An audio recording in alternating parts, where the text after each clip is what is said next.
Voilà, je vous invite à me rejoindre sur scène. Vous pouvez l'applaudir.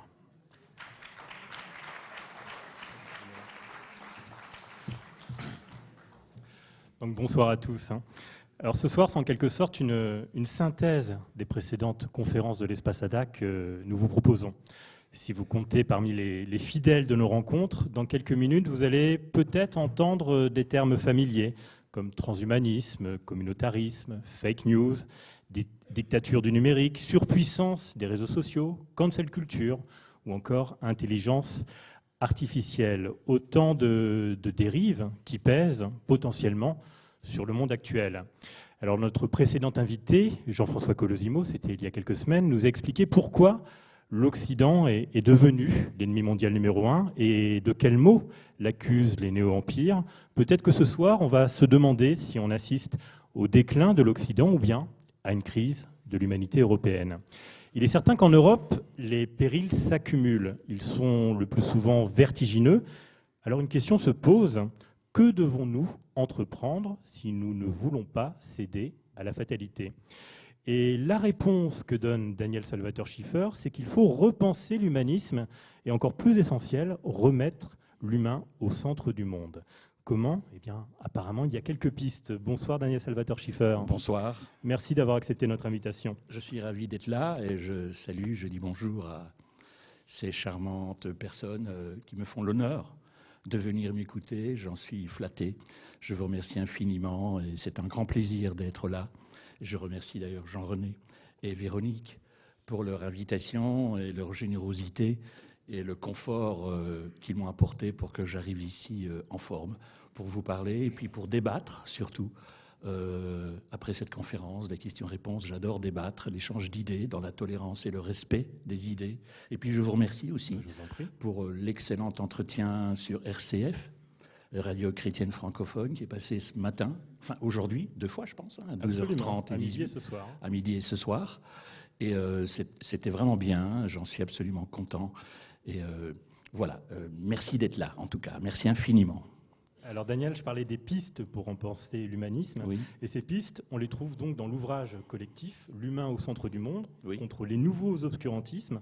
C'est un ouvrage que vous avez donc dirigé. Vous êtes entouré de 33 intellectuels, dont certains venus récemment dans cette salle. Je pense à Michel Maffezoli ou encore à Stéphane Rosès. Oui. Et pour ceux qui ne vous connaissent pas encore, donc vous êtes philosophe, Oui. écrivain, auteur d'une quarantaine de livres. Vous avez écrit sur Umberto Eco, Léonard de Vinci, Oscar Wilde également. Et vous êtes professeur d'esthétique et de philosophie de l'art à l'Institut Royal Supérieur d'Histoire de l'Art et d'Archéologie de Bruxelles. Oui. Alors voici le déroulé de la soirée. Donc vous l'avez compris, vous intervenez seul dans la première partie de cette soirée, durant une 50aine de minutes, 60 minutes maximum. Et ensuite, on prend vraiment une bonne 30aine de minutes pour échanger, comme vous l'avez dit, dans le respect avec le public, donc autour des périls qui nous menacent et de ce que nous devons entreprendre pour faire face. Donc Daniel, c'est à vous. Merci infiniment. Donc je vous ai déjà remercié. Je vais tenter de rentrer dans le vif du sujet, si vous me le permettez. Le titre de ce livre, « L'humain au centre du monde », est important, publié donc aux éditions du Cerf en mars dernier. Il est important, et je l'ai dit, je l'ai précisé ce matin sur RCF, j'ai beaucoup insisté pour que le mot « humain » figure dans le livre. Figure comme titre de ce livre, et pas l'homme au centre du monde, mais bien l'humain au centre du monde. Je distingue l'humain de l'homme. Entendons-nous, quand je dis je les distingue conceptuellement, philosophiquement, sémantiquement. J'ai employé le mot humain parce que ce qui m'intéresse, c'est la part d'humanité qu'il y a dans l'homme. Parce que malheureusement, il n'y a pas que l'humanité dans l'homme. Il n'y a pas que la partie divine ou transcendantale. Il y a aussi la partie plus animale, plus diabolique, plus obscure, plus sombre. Comme disait le grand Charles Baudelaire, dans un de ses 2 journaux intimes que peu de gens connaissent, publié en 1863, Mon cœur mis à nu.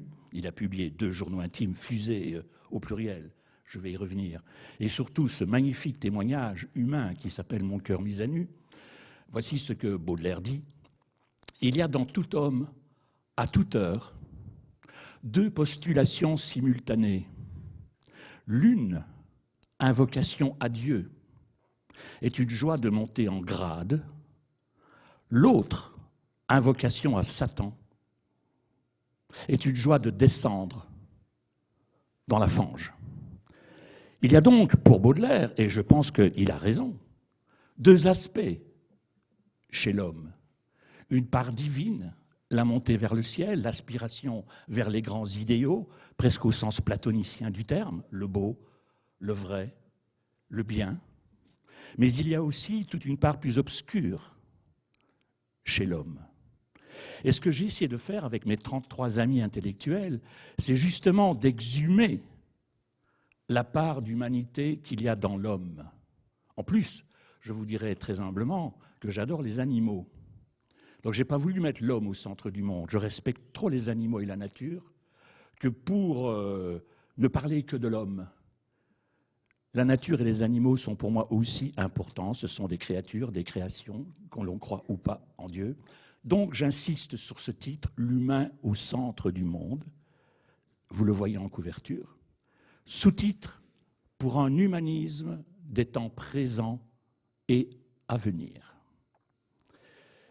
En 2019, j'ai publié un livre sur Léonard de Vinci qui s'appelle Divin Vinci. Divin Vinci, c'est une allitération poético-littéraire. Le vin, Divin Vinci. L'ange incarné, c'est le titre de mon livre sur Léonard de Vinci. C'était pour commémorer les 500 ans de la mort de Léonard. Ensuite, j'ai publié en 2020 un autre livre qui s'appelle Raphaël. C'est sur le peintre Raphaël, La grâce de l'art. Et puis un troisième sur Dante, le poète Dante, Dante Alighieri, La constellation Dante, le chant du sublime, avec une analyse très approfondie de la notion de sublime, telle que mon philosophe de prédilection Emmanuel Kant, dit-on en France, je dis Kant parce qu'il est allemand et je parle aussi allemand. Emmanuel Kant, dans la troisième critique, la critique de la faculté de juger, il distingue le beau et le sublime.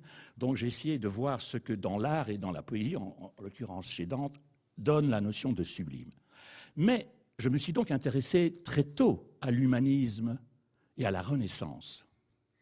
Mais Léonard de Vinci, Raphaël, Dante, un de mes prochains livres, Michel-Ange, sur le génie, ce sont des gens qui viennent de la Renaissance, c'est-à-dire dans le XIIIe, XIVe siècle, Léonard de Vinci, Raphaël, XVe, XVIe.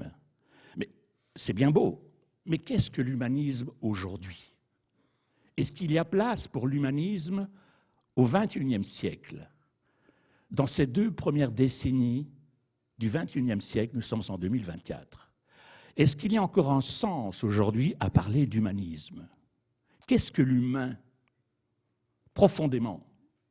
Au moment où la mécanique, la mécanisation du monde, au moment où le matérialisme exacerbé est de plus en plus développé, le transhumanisme, l'intelligence artificielle, les réseaux sociaux, le dérèglement climatique, le terrorisme islamiste, les fléaux sont nombreux.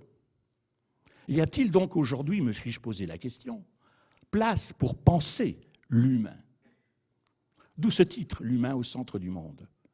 Actualiser, au XXIe siècle, la notion, le concept, l'idée d'humanisme, tel que les grands humanistes l'ont pensé à la Renaissance. Alors j'ai cité Léonard de Vinci, Raphaël ou Dante, j'aurais pu citer Montaigne en France. J'aurais pu citer Laurent Vallat, un grand historien. J'aurais pu citer Pic de la Mirandole, tous ces grands génies. J'aurais pu citer la Boétie, le grand ami de Montaigne, son discours sur la servitude volontaire. Après la Renaissance viennent les philosophes des Lumières, parce que les philosophes des Lumières s'enracinent dans la Renaissance italienne et puis française. Voltaire, Diderot, Montesquieu, les encyclopédistes, etc. Et donc, telle est la question aujourd'hui au XXIe siècle, qu'est-ce que l'humanisme? Que sont les Lumières en ces temps d'obscurantisme? Ça vous explique le titre. Pour un humanisme des temps présents et à venir, contre les nouveaux obscurantismes, vous voyez le titre en bandeau. Ça, c'est le projet de ce livre. Mais comme je n'ai pas une trop haute opinion de moi-même, j'ai demandé à des amis de collaborer à ce livre. Vraiment le gratin de l'intelligentsia française, le nec plus ultra, la fine fleur de l'intelligentsia française. Vous voyez les noms, je ne vais pas tous les citer. Il y a mon très cher ami Luc Ferry, il y a Robert Rodecker, il y a Alain Vircondelet, Pierre-André Taguieff, Michel Maffezoli, vous l'avez rappelé, Arnaud Klarsfeld, Jean-Claude Zilberstein, le fondateur des vieilles éditions 10-18. Et puis il y a aussi des arabo-musulmans, comme mon ami Tahar Benjeloun ou le grand écrivain Boualem Sansal. Bref, j'ai voulu réunir dans ce livre des gens de toute confession, des chrétiens, qu'ils soient catholiques, protestants ou orthodoxes, des musulmans, des juifs, Arnaud Klarsfeld, Zilberstein, des athées, Luc Ferry, il se déclare ouvertement athée. J'ai voulu donc réunir tous ces penseurs de qualité à partir de points de vue différents, parce que c'est ça l'humanisme, c'est ça la tolérance des idées. Un de mes livres de chevet, c'est le traité sur la tolérance de Voltaire. La tolérance, le débat d'idées libre, l'examen critique. Et donc, j'ai fait appel à tous ces gens-là, mais pas seulement, ce sont des personnes qui viennent de différents champs du savoir. Il y a des philosophes, il y a des sociologues, il y a des psychologues, il y a des poètes, il y a des romanciers, il y a des musicologues, comme mon ami Bruno Moisson, vous voyez son nom, qui fait partie de l'Institut Chopin à Varsovie, des plus grands musicologues français. Établir des ponts entre les différentes croyances, entre les différentes tendances religieuses, philosophiques ou idéologiques, et entre les différents champs du savoir, la philosophie, la théologie, la médecine, la musique, etc. Ça, c'est le projet, l'ambition de ce livre. Et comme vous l'avez dit, repenser l'humain, remettre l'humain au centre du monde. Voici un dessin que vous connaissez et qui illustre ce que je veux dire. Il s'agit de l'homme de Vitruve de Léonard de Vinci. C'est un dessin qui, pour ceux qui ne le savent pas, se trouve à l'Académie des Beaux-Arts de Venise. Lorsque Leonardo, dit-on en italien, je suis à moitié italien, franco-italien, donc voilà, Leonardo, lorsqu'il avait été chassé de Milan, s'était réfugié à Venise, où il n'a d'ailleurs pas été bien accueilli parce que les doges ne l'aimaient pas beaucoup à cause de ses penchants homosexuels, comme d'ailleurs Michel-Ange. Donc Léonard de Vinci a dessiné cet homme de Vitruve à Venise, et il est l'emblème, le symbole par excellence, un véritable manifeste iconographique de ce qu'est la Renaissance, de ce qu'est l'humanisme. Que voit-on? On voit un homme qui a les bras en croix, plus ou moins. 30 ans intellectuels, avez-vous dit, hein? C'est l'âge du Christ, lorsqu'il est crucifié. 33, c'est aussi ce qu'on dit chez le docteur, chez le médecin, paraît-il. Donc vous voyez un homme dont l'ambition de Leonardo da Vinci, est d'intégrer sur le corps humain ce qu'il appelle les proportions divines. De divina proportione. C'est ainsi qu'il appelle ce dessin. C'est le titre original, De divina proportione, de la divine proportion. En fait, il essaye d'appliquer à l'homme de Vitruve le chiffre d'or des anciens Grecs. Pensez à Pythagore. Vous voyez un homme au centre d'une sphère qui est censée représenter la Terre, la sphère, notre planète. Et cette sphère elle-même est plaquée, plus ou moins de manière centrale, sur un carré qui est censé représenter l'univers. Qu'avons-nous donc là? Eh bien, nous avons l'homme, l'humain, au centre du monde. Nous avons l'humain au centre de l'univers. Là, Léonard de Vinci dessine à la sanguine, c'est de la sanguine techniquement, le concept, l'idée centrale de la Renaissance, qui est l'humanisme, l'humain au centre du monde. Il dessine là, véritablement, l'humain au centre du monde. Et vous voyez qu'à côté, en dessous et au-dessus, il y a des inscriptions. Je l'ai fait exprès, d'habitude on ne les voit pas. Ces inscriptions sont de la main de Léonard de Vinci lui-même. Et il écrit de droite à gauche. C'est ce qu'on appelle une écriture spéculaire. Pour conserver ses secrets, il écrivait de manière à ce que les gens ne sachent pas lire tout de suite ce qu'il voulait dire. Il faut un miroir pour lire à l'endroit. C'est ça l'écriture spéculaire. Speculum en latin, specchio en italien, veut dire le miroir. Et donc Léonard de Vinci dessine cet homme qu'on appelait l'homme de Vitruve. Alors, l'homme de Vitruve, qu'est-ce que ça veut dire, l'homme de Vitruve? Est-ce qu'il y a des gens ici qui savent pourquoi ce dessin, qui est connu mondialement, célébrissime, s'appelle l'homme de Vitruve? Pourquoi Vitruve? Eh bien parce que Vitruve, Vitruvius, c'est son nom en latin, était l'architecte préféré de l'empereur Auguste dans la Rome antique. Au départ, il s'agit d'architecture. Vitruvius avait été appelé par l'empereur Auguste pour construire les plus beaux palais pour lui-même, pour Auguste, des palais à la perfection architecturale. Vitruvius Pollo, c'est son nom complet, était cet architecte à qui l'empereur Auguste avait commandé des palais parfaits. La demeure principale de l'empereur Auguste, l'empereur des empereurs, Auguste, comme son nom l'indique, avait fait construire son propre palais par Vitruvius. Qu'est-ce qu'il fait, Léonard de Vinci? Léonard de Vinci, au départ, c'est un homme de science. Il devient peintre plus tard. C'est un homme de science et c'est un homme qui aime la mathématique. Un de ses principaux amis est un mathématicien. Alors, qu'est-ce qu'il fait, Léonard de Vinci, qui connaît Vitruvius? Il applique au corps humain les proportions parfaites architecturales de Vitruvius.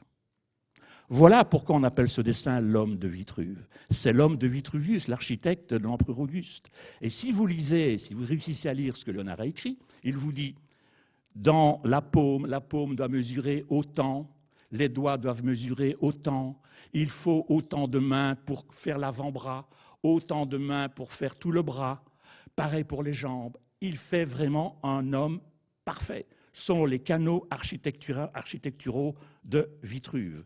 Et il postule que ce corps parfait, c'est le nombre d'or, tel que les Grecs le cherchaient.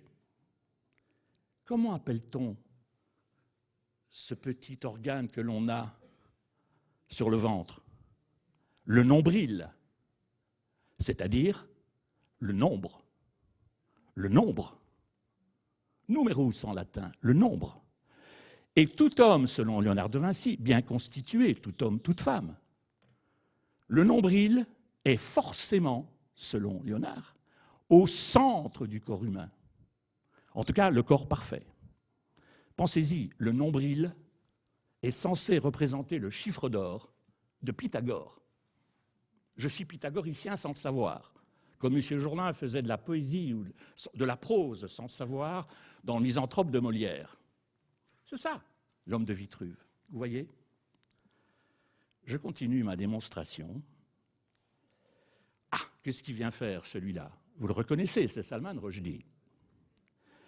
Eh bien là, je vais parler de la méthode que j'ai employée avec mes amis, parce que je ne suis pas seul, il y a mes amis, bien sûr, pour faire ce livre, L'humain au centre du monde. En fait, pour bien comprendre la démarche et l'esprit de ce livre, L'humain au centre du monde, il faut comprendre qu'il s'inscrit dans une trilogie. J'ai d'abord publié, en effet, en 2022, juste après la tentative d'assassinat dont il a été victime à New York, un livre dont le titre est « Pensez Salman Rushdie », publié aux éditions de l'Aube, en France, en coédition avec la prestigieuse Fondation Jean Jaurès à Paris. Là, nous étions 26 intellectuels. Je l'ai donc dirigé, comme le livre L'humain au centre du monde. Nous étions 26, et de tout premier plan, là aussi, il y avait Pascal Bruckner, Catherine Clément, Tahar Ben-Jelloun, enfin des noms très très importants. Salman Rushdie. Quel est le lien avec cet humain au centre du monde dont je suis censé vous entretenir? Eh bien, c'est que Salman Rushdie, précisément, a été victime de l'islamisme. Il avait une fatwa dès 1979, décrétée par l'ayatollah Khomeini. Et vous savez que lorsqu'une fatwa est lancée par un ayatollah ou un mollah, elle est éternelle. C'est la volonté de Dieu, ou plutôt d'Allah, selon eux.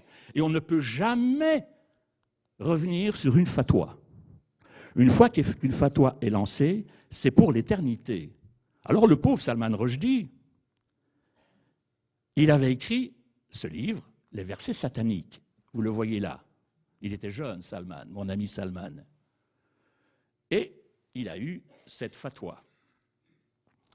Voilà un des fléaux dont nous parlons dans ce livre, le terrorisme islamiste. Parce que le terrorisme, c'est la pointe de l'iceberg. C'est ce qu'on voit apparaître dans les médias lorsqu'il y a un grand attentat. Charlie Hebdo, le Bataclan, l'Hypercacher à Paris, le métro de Zaventem à Bruxelles, Nice, sur la promenade des Anglais. Mais ça, c'est la pointe de l'iceberg. Parce que s'il y a ces attentats terroristes islamistes, c'est parce qu'il y a une idéologie qui sous-tend cela. Et c'est un des fléaux de notre temps.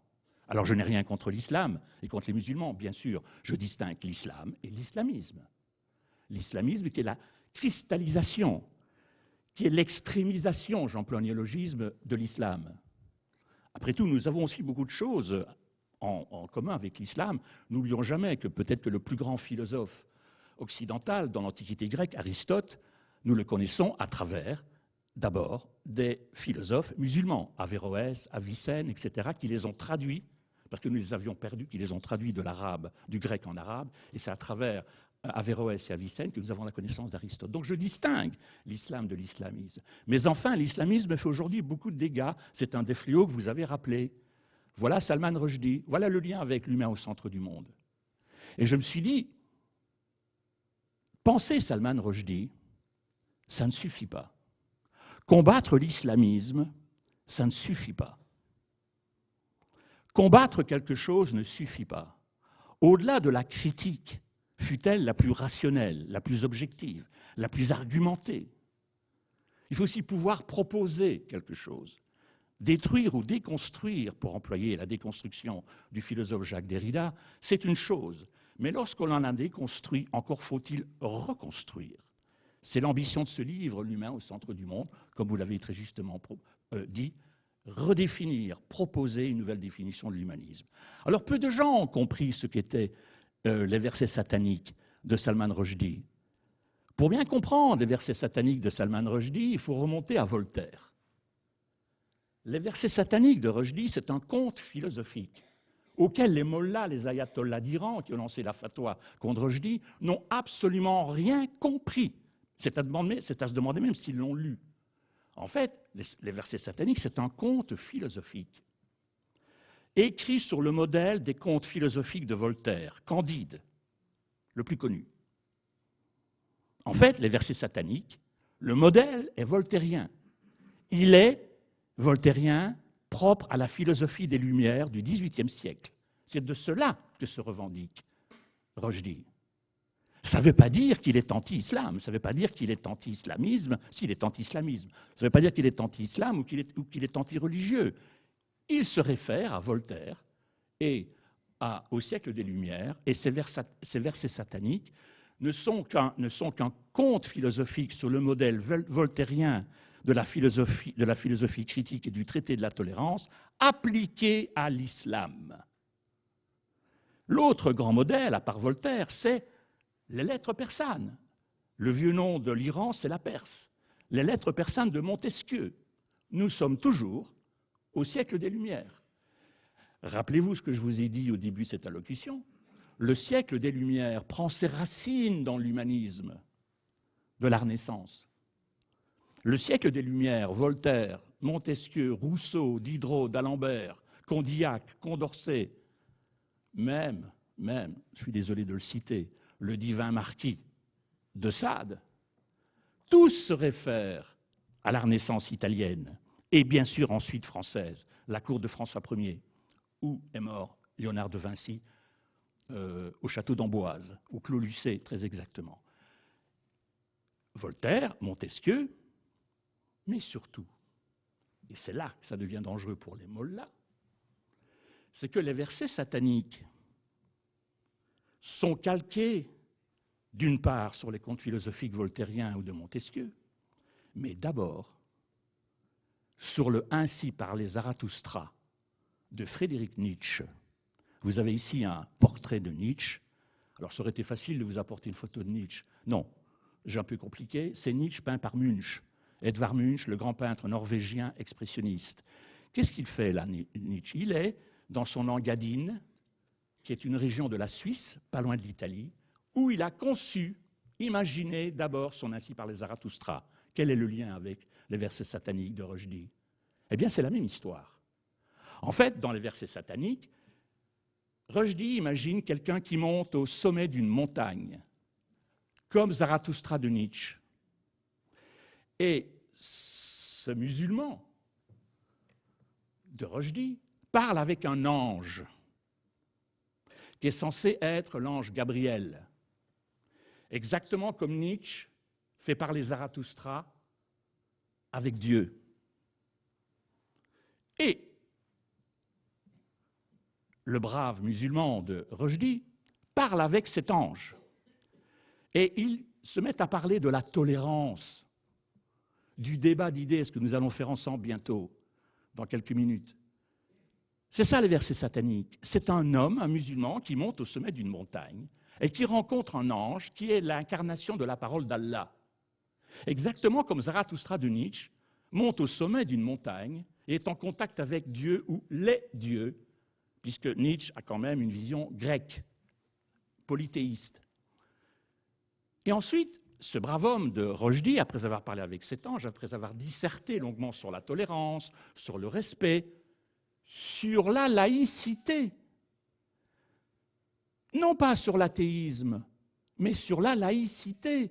La laïcité n'a rien à voir avec l'athéisme. La laïcité n'a rien à voir avec l'antireligiosité ou l'antireligion. C'est même le contraire.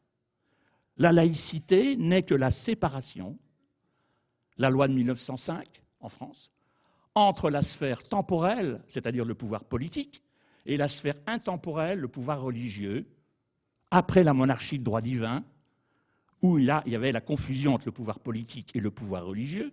La laïcité, ce n'est que cela, la séparation du religieux et du politique pour justement garantir la tolérance entre les diverses religions. C'est tout ce que Rushdie dit. Il redescend de sa montagne et dit « Si cet ange m'avait trompé, si au lieu d'être un ange, c'était Satan, déguisé sous les vêtements d'un ange de lumière, Lucifer veut dire en latin le porteur de lumière. C'est le nom que l'on donne au diable, à Satan. Lucifer. Satan, c'est un nom arabe, Shatan. Lucifer, c'est du latin. Lux, Lucifer qui porteur de lumière. Et donc, Salman Rushdie se demande si cet ange n'est pas en fait un ange de lumière, mais mauvais, ce que Descartes appelle le malin ou le mauvais génie dans la troisième méditation. Eh bien, c'est cela que Rushdie imagine. C'est tout ce qu'il dit.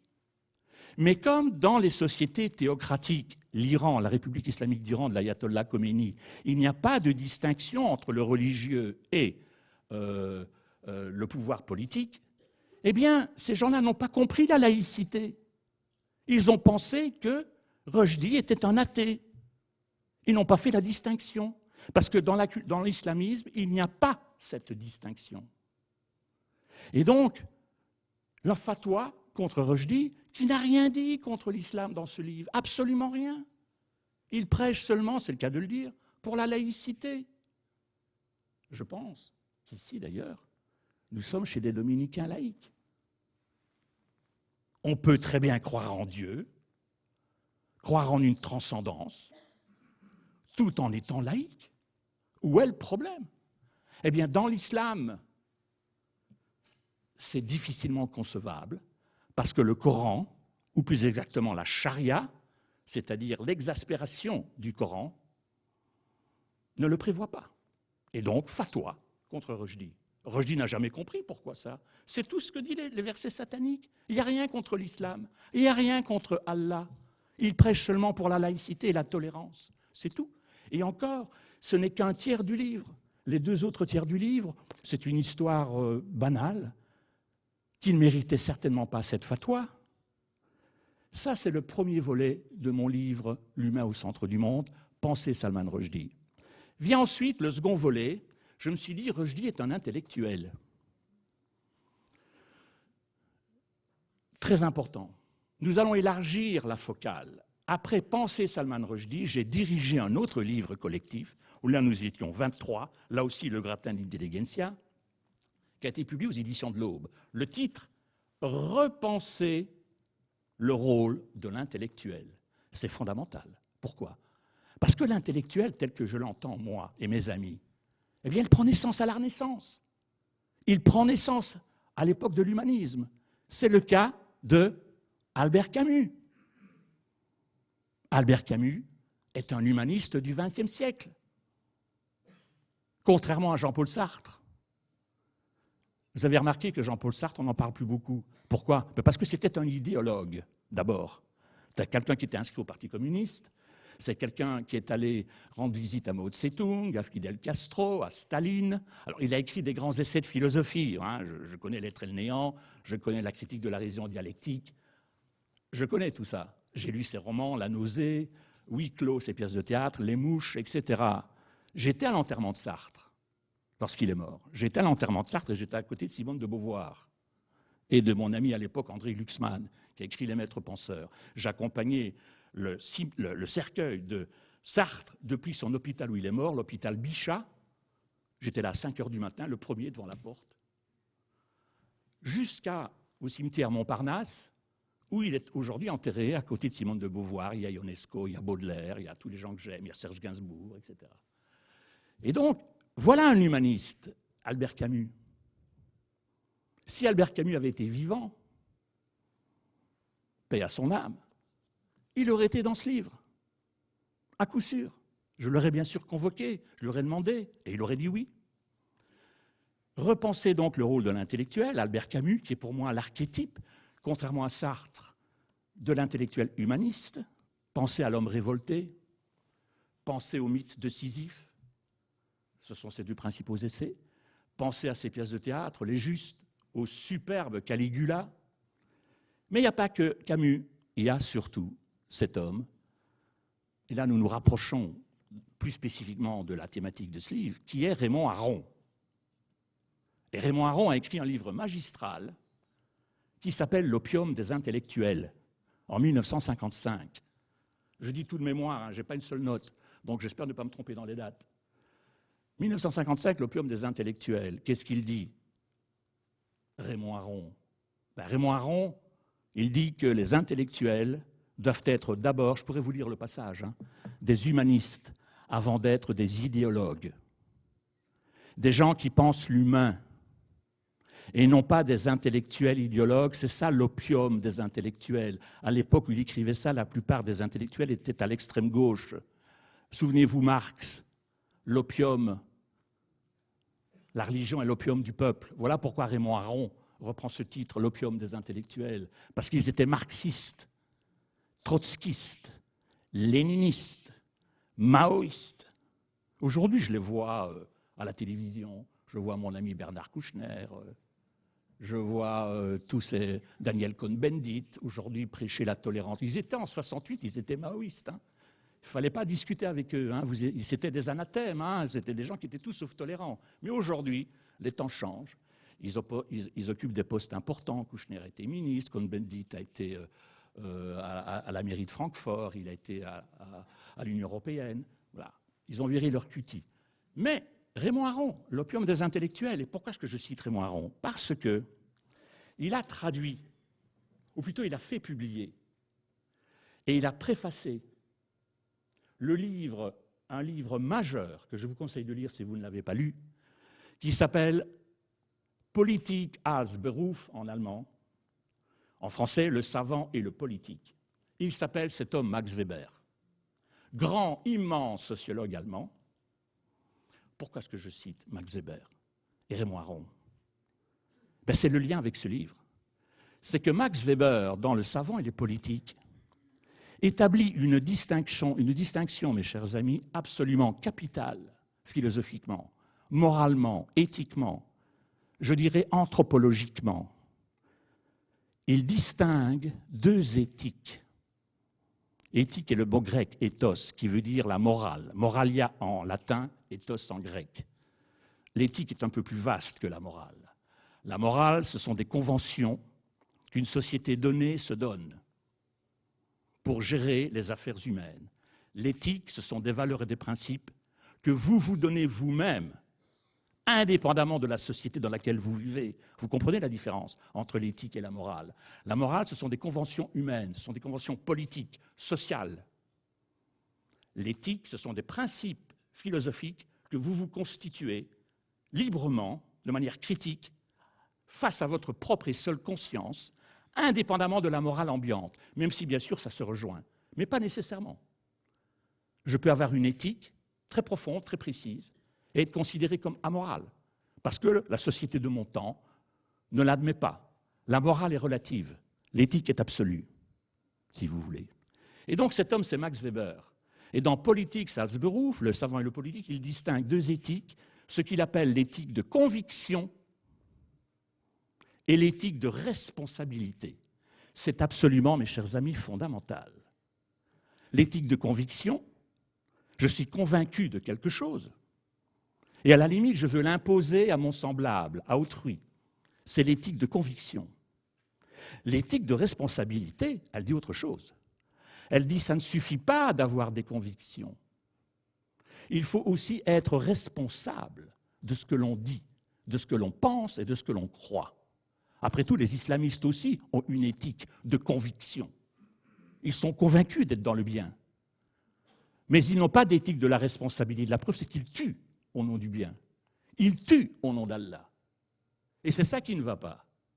Et donc, voilà pourquoi je mets en exergue Max Weber, parce qu'il distingue l'éthique de conviction et l'éthique de responsabilité. C'est une nuance, mes chers amis, absolument fondamentale. C'est ce qui empêche de tomber dans l'idéologie. C'est ce qui empêche de tomber dans le manichéisme, le bien et le mal, blanc, noir, sans nuance, sans dégradé. Entre le blanc et le noir, il y a le gris, et d'autres couleurs encore. Ça, c'est absolument fondamental. On ne remerciera jamais assez Max Weber. Et Raymond Aron, c'est Aron qui a introduit Max Weber en France, puisque Max Weber est allemand, pour avoir distingué cette éthique de responsabilité et cette éthique de conviction. Mes chers amis, c'est le centre de ma pensée. C'est le centre de ce livre. C'est le centre de la réflexion des 33 intellectuels qui m'accompagnent, et pas n'importe lesquels. Séparer, distinguer, faire la part des choses entre l'éthique de conviction et l'éthique de responsabilité. Sans ça, on tombe dans quoi? Je pèse mes mots. Dans le totalitarisme. Dans le totalitarisme idéologique, ou pour le dire encore plus froidement, le fascisme. L'éthique de conviction sans l'éthique de responsabilité, c'est un fascisme. C'est imposer ses vues à l'autre parce qu'on en est convaincu, sans s'en sentir responsable. Et quand je parle de responsabilité, mes chers amis, responsable d'autrui, voilà un philosophe qui me tient à cœur. J'espère que je vais le retrouver. Le voici. Je lui ai consacré un livre tout entier en 2007. Il a eu la gentillesse de m'accorder son dernier entretien avant qu'il ne meure.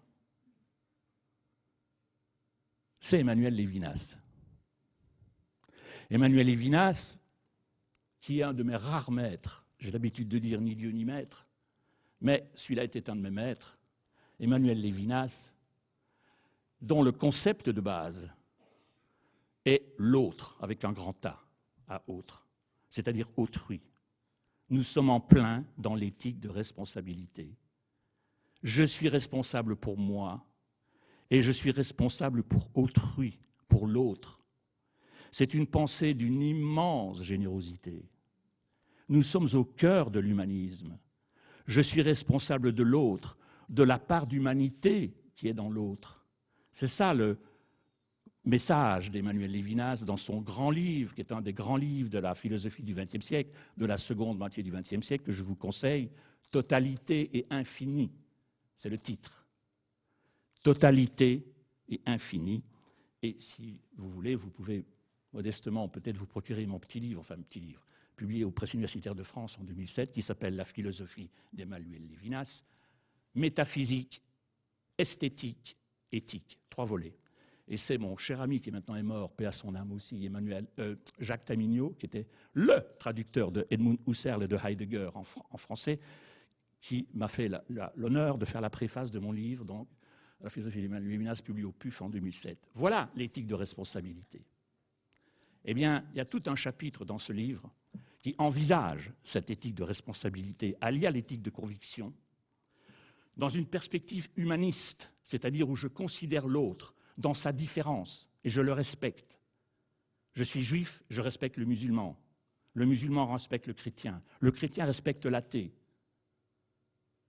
Les plus beaux débats que j'ai entendus parfois sont des débats entre chrétiens, catholiques et athées. C'est extrêmement fécond, parce qu'on progresse de manière dialectique, vous comprenez. Chacun apporte ses arguments et on peut progresser dans le respect mutuel des idées. Voilà donc, je vous ai parlé d'Emmanuel Lévinas. Je reviens à Max Weber. Nous allons plus loin. C'est un vrai cours de philo que je vous fais là. Hein. Je vous fais une synthèse de l'histoire des idées au XXe siècle. Voici un grand esprit, un grand philosophe. Il s'appelle Edmund Husserl, H-U-2-S-E-R-L, il est allemand. Pourquoi est-ce que je vous parle d'Edmund Husserl?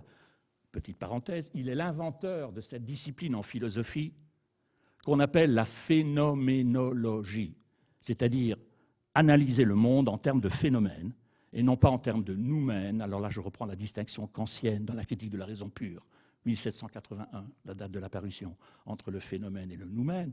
Le noumène, nomos, c'est le noyau des choses. Le phénomène, c'est ce qui apparaît à l'extérieur. Par exemple, Kant dit qu'on ne peut pas prouver l'existence de Dieu de manière phénoménale parce qu'il n'est pas matériel. Ça ne peut pas être un phénomène, Dieu, sauf ceux qui croient aux apparitions, par exemple, ce qui est possible. Et pour Kant, c'est un nomos, c'est un noumène, c'est-à-dire c'est une essence. On ne peut pas prouver scientifiquement son existence.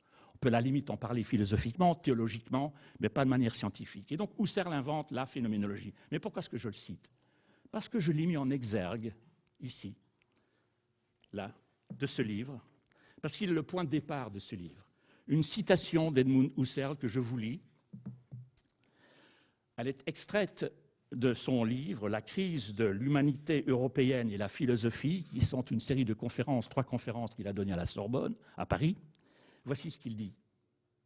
Et là, vous verrez l'esprit de ce livre et pourquoi nous l'avons fait et pourquoi mes amis font partie de ce message que Edmund Husserl, que vous avez là, nous envoie. Pourtant, la nouvelle humanité, sous-titre de ce livre, pour un humanisme des temps présents et à venir, contre les nouveaux obscurantismes. Je pèse tous mes mots, et tous les mots sont pesés, pensés.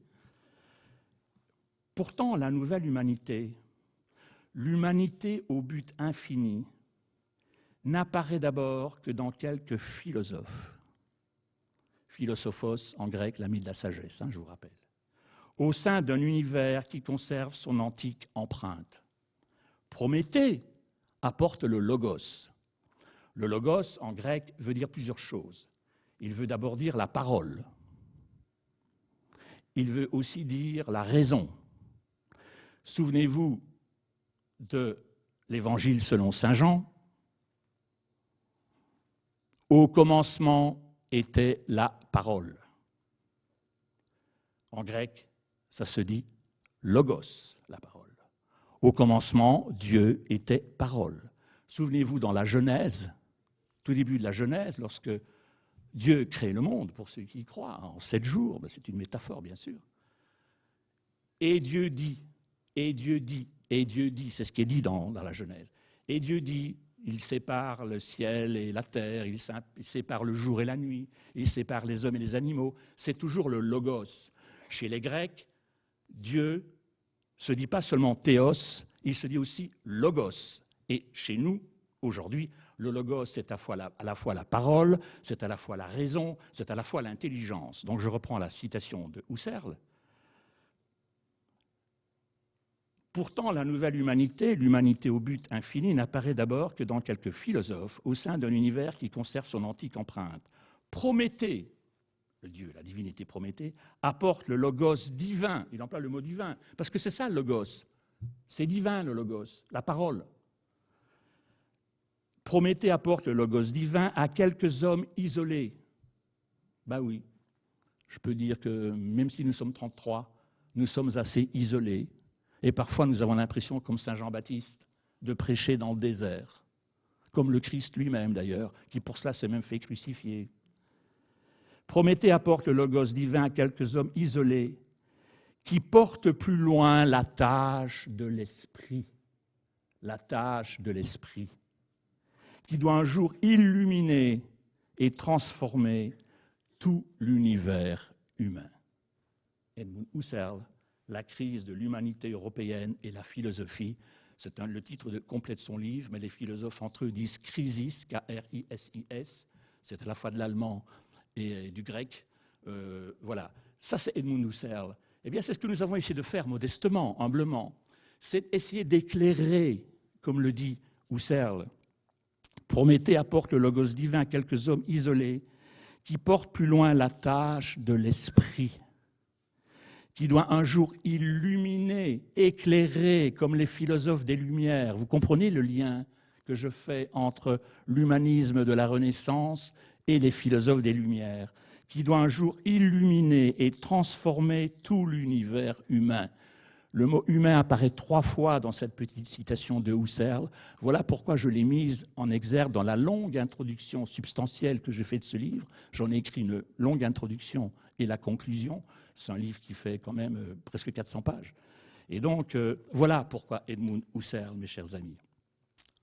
Alors là, ça, c'est un écrivain pour lequel j'ai une immense admiration. C'est Stefan Zweig. Vous connaissez de Stefan Zweig Le Monde d'hier, qui est un chef-d'œuvre.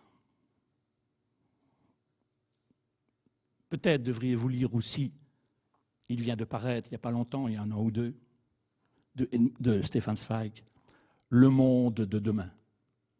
Il a été il y a jusqu'à peu de temps inédit. Le monde de demain est la continuation ou la continuité du monde d'hier. Donc ceux qui lisent Le Monde d'hier de Zweig pourront aussi se procurer Le Monde de demain. Il n'est pas dans les œuvres complètes de Zweig en la Pléiade que j'ai, mais non, parce que ce livre vient justement d'être traduit il y a très peu de temps en français. Voici ce que dit Stefan Zweig dans le préambule du monde d'hier. Je pourrais dire que c'est aussi le préambule de notre livre, ce pourquoi nous avons fait ce livre. Il écrit ça le 22 février 1942. Le monde d'hier, souvenir d'un Européen en 1943. Quelques jours avant sa mort, donc il a écrit Le Monde d'hier et il fait une espèce de préambule, de petite préface, et voici ce qu'il écrit. Chacun d'entre nous, même le plus modeste et le plus insignifiant, a été retourné dans son existence la plus intime par les secousses volcaniques quasi ininterrompues de notre terre européenne.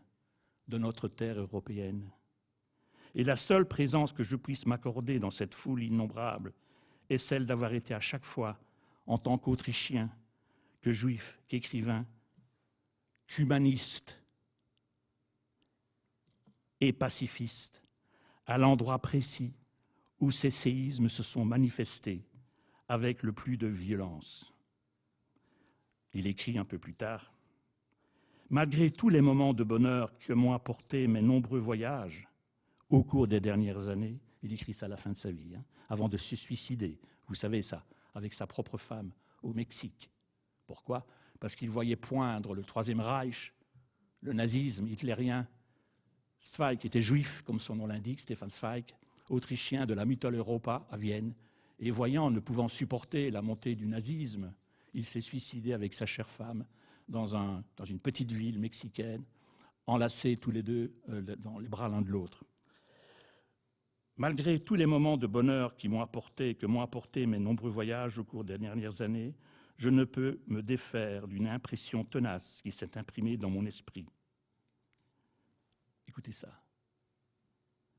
Il y a 80 ans qu'il a écrit ça. Mais qu'est-ce qu'il dirait aujourd'hui ? Un sentiment d'horreur silencieuse devant l'uniformisation du monde. Les modes de vie deviennent de plus en plus uniformes, se nivellent par le bas pour se réduire à un schéma culturel unique. Les coutumes propres à chaque peuple s'effacent. Les costumes deviennent de plus en plus identiques, les mœurs de plus en plus internationales. Les peuples semblent, pour ainsi dire, ne plus se distinguer. C'est déjà une critique de ce qu'on appelle aujourd'hui la mondialisation, la globalisation. Les peuples semblent, pour ainsi dire, ne plus se distinguer les uns des autres. La vie et l'activité des hommes obéissent à un même schéma. Les villes se ressemblent de plus en plus extérieurement. Alors cette phrase, attendez, il écrit ça, je vais vous dire exact, en 1929. Paris est aux trois quarts américanisé. Il n'a pas entendu Trump. Le parfum subtil propre à chaque culture se dissipe de plus en plus. Les couleurs s'estompent toujours plus vite. Et sous la couche de vernis craquelé apparaît l'acier de l'activité mécanique, machine du monde moderne. Machine du monde moderne, le monde mécanique. Mais qu'est-ce qu'il dirait aujourd'hui, en 2024, à l'époque de l'intelligence artificielle, à l'époque de la robotisation, à l'époque du transhumanisme? Je cite là pêle-mêle quelques fléaux de notre temps. Ce processus est en marche depuis longtemps, avant la guerre déjà. Rathenau prophétisait que la mécanisation de l'existence, la prépondérance de la technologie, déjà à l'époque, il y a presque un siècle, la prépondérance de la technique constituerait le phénomène principal de notre époque. Mais jamais cet écroulement des modes de vie dans l'uniformité n'a été aussi rapide, aussi imprévisible que ces dernières années. Disons-le nettement, il s'agit de l'événement le plus brûlant, le plus capital de notre temps. Voilà ce que disait Stefan Zweig. Alors je ne vais pas tout vous lire, tout vous citer, ce serait beaucoup trop long. Voici quelqu'un que j'aime beaucoup, même si je ne partage pas ses idées, c'est Antonio Gramsci. Donc j'ai cité Zweig, un Allemand, un Autrichien. Voici Gramsci, italien, qui écrivait. Vous allez voir que ça pourrait être notre monde d'aujourd'hui. Il écrit ça dans l'entre-deux-guerres. Le vieux monde se meurt. Le nouveau monde tarde à apparaître. Et dans ce clair-obscur naissent les monstres. Et dans ce clair-obscur naissent les monstres. Quelques années après, le 6 et 9 août 1945, Hiroshima, puis Nagasaki. Alors j'ai entendu dire hier sur LCI de quelques-uns de ces commentateurs patentés qui parlent de Poutine, de Trump, de Kim Jong-un, le Coréen, que Hiroshima et Nagasaki, à côté de ce que nous possédons aujourd'hui, ce sont des bombes artisanales. Nous avons des bombes aujourd'hui supérieures 1000 fois à Hiroshima. Comment voulez-vous ne pas jeter une alerte sur le monde d'aujourd'hui? Et je voudrais vous citer, si je le retrouve, ce passage magnifique d'Albert Camus, lorsqu'il reçoit en 1957 le prix Nobel de littérature. Je me souviens de la date, 1957, c'est la date de ma naissance. Hélas, presque 70 ans déjà.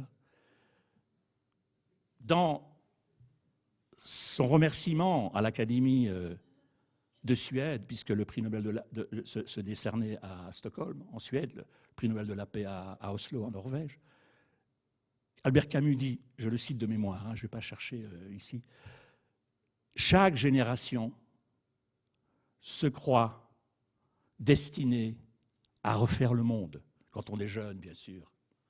On est optimiste, on veut refaire le monde, on est contestataire, on est protestataire, on fait des marches. Chaque génération se croit destinée ou vouée à refaire le monde. La mienne, dit Camus, en 1957, c'est-à-dire 12 ans après la fin de la Seconde Guerre mondiale, la mienne a une autre tâche, empêcher que le monde se défasse. Empêcher que le monde se défasse. Mes amis et moi, les 33 magnifiques de ce livre, nous n'avons pas la prétention de refaire le monde. Qui sommes-nous, de pauvres philosophes, de pauvres penseurs, isolés, comme disait Husserl? Mais notre ambition, autant que faire se peut, modestement, pour notre petite part et notre petite contribution, est de faire en sorte, justement, que le monde ne se défasse pas. C'est ça qui nous anime dans ce livre. C'est ça le centre de l'humanisme. C'est ça l'humain au centre du monde. C'est ça remettre l'humain au centre du monde. Je ne vais pas vous lire parce que je vais être trop long, mais je veux quand même vous dire qui est ce monsieur, parce qu'il a écrit, c'est dans mon introduction, c'est un long passage, c'est quelqu'un qu'on ne lit plus, hélas. Et pourtant, au début du XXe siècle, c'était un immense écrivain, aussi grand qu'André Malraux ou qu'André Gide ou que Georges Bernanos. C'est André Suarez. Lisez Le voyage du Condottiere d'André Suarez, son journal lorsqu'il voyage en Italie. Condottiere, c'est un mot italien. C'est absolument magnifique. Ce que dit Suarez sur le monde dans lequel il vivait est vraiment absolument prodigieux de lucidité et d'anticipation sur le monde d'aujourd'hui. Je ne vais pas vous le lire parce que d'abord c'est très très beau. La prose est magnifique. C'est un des plus grands stylistes de la langue française. André Suarez, S-U-A-R-E-S, accent grave sur le E de Suarez. Vous trouvez Le voyage du Condottiere en livre de poche, ça coûte moins de 10 €. Je vous le conseille vivement parce que c'est vraiment très très beau. André Suarez, et alors, celui-là, c'est mon cher Baudelaire, qui dans Fusée dit ceci. On dirait qu'il a lu Stefan Zweig, on dirait qu'il a lu André Suarez ou Raymond Aron. Et pourtant, il écrit ça en 1863, dans Fusée, qui est son deuxième journal intime. Je vous ai parlé de Mon cœur mis à nu. Dans Fusée, voici ce que Baudelaire dit, plutôt écrit. Le monde va finir. Le monde va finir. La seule raison pour laquelle il pourrait durer, c'est qu'il existe. Que cette raison est faible, comparée à toutes celles qui annoncent le contraire, particulièrement à celle-ci. Qu'est-ce que le monde a désormais à faire sous le ciel? Sous le ciel, dit Baudelaire. Baudelaire impie parmi les impies. Très catholique, même s'il le nie. Il vient d'une famille très catholique. Il est mort dans les bras de sa mère après avoir eu une attaque d'hémiplégie et d'aphasie, c'est-à-dire qu'il a perdu la voix, la parole, l'aphasie, et aussi l'hémiplégie, il est à moitié paralysé, il est mort dans les bras de sa mère, mais avec l'extrême onction, comme un brave catholique, même s'il se disait athée. La seule raison pour laquelle le monde pourrait durer, c'est qu'il existe, que cette raison est faible comparée à toutes celles qui annoncent le contraire, particulièrement à celle-ci. Qu'est-ce que le monde a désormais à faire sous le ciel?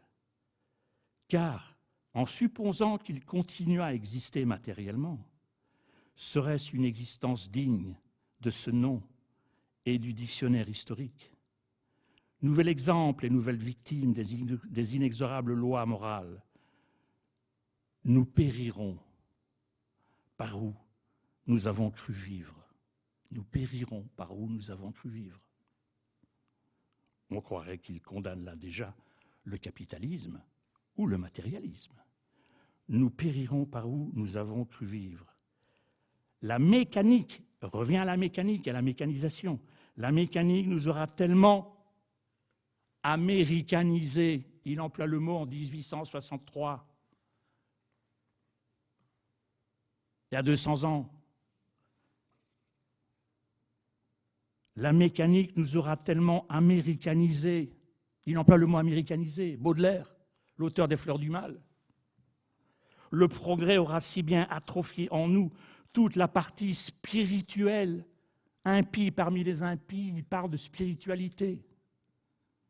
Que rien parmi les rêveries sanguinaires, sacrilèges ou antinaturelles des utopies ne pourra être comparé à ces résultats positifs. Je demande à tout homme qui pense de me montrer ce qui subsiste de la vie. Le temps viendra où l'humanité, comme un ogre vengeur, arrachera leur dernier morceau à ceux qui croiront avoir hérité légitimement des révolutions. Encore, là ne serait pas le mal suprême. L'imagination humaine peut concevoir sans trop de peine des républiques ou autres États communautaires dignes de quelque gloire. Mais ce n'est pas particulièrement par des institutions politiques que se manifestera la ruine universelle ou le progrès universel, car peu m'importe le nom, ce sera par l'avilissement des cœurs. C'est ce que dit Baudelaire. Le monde disparaîtra par l'avilissement des cœurs. Ai-je besoin de dire que le peu qui restera de politique se débattra péniblement dans les étreintes de l'animalité générale et que les gouvernants seront forcés, pour se maintenir et pour créer un fantôme d'ordre, de recourir à des moyens qui feraient frissonner notre humanité actuelle, pourtant si endurcie. Ces temps sont peut-être bien proches. Qui sait même s'ils ne sont pas venus? Baudelaire, 1863. C'est prémonitoire, c'est vertigineux. Alors je pourrais continuer avec Freud, Malaise dans la civilisation. Je ne vais pas vous citer tout ça dans le livre, hein. Ce que dit Freud en 1930 de la civilisation, nous sommes en 2024, ce que dit Freud dans Malaise de la civilisation, c'est-à-dire il y a 90 ans, ou encore Oswald Spengler, que voici dans Le déclin de l'Occident, ou encore Albert Caraco, que peu de gens connaissent, dans Le bréviaire du chaos, où il imagine le monde qui devient un chaos incontrôlable.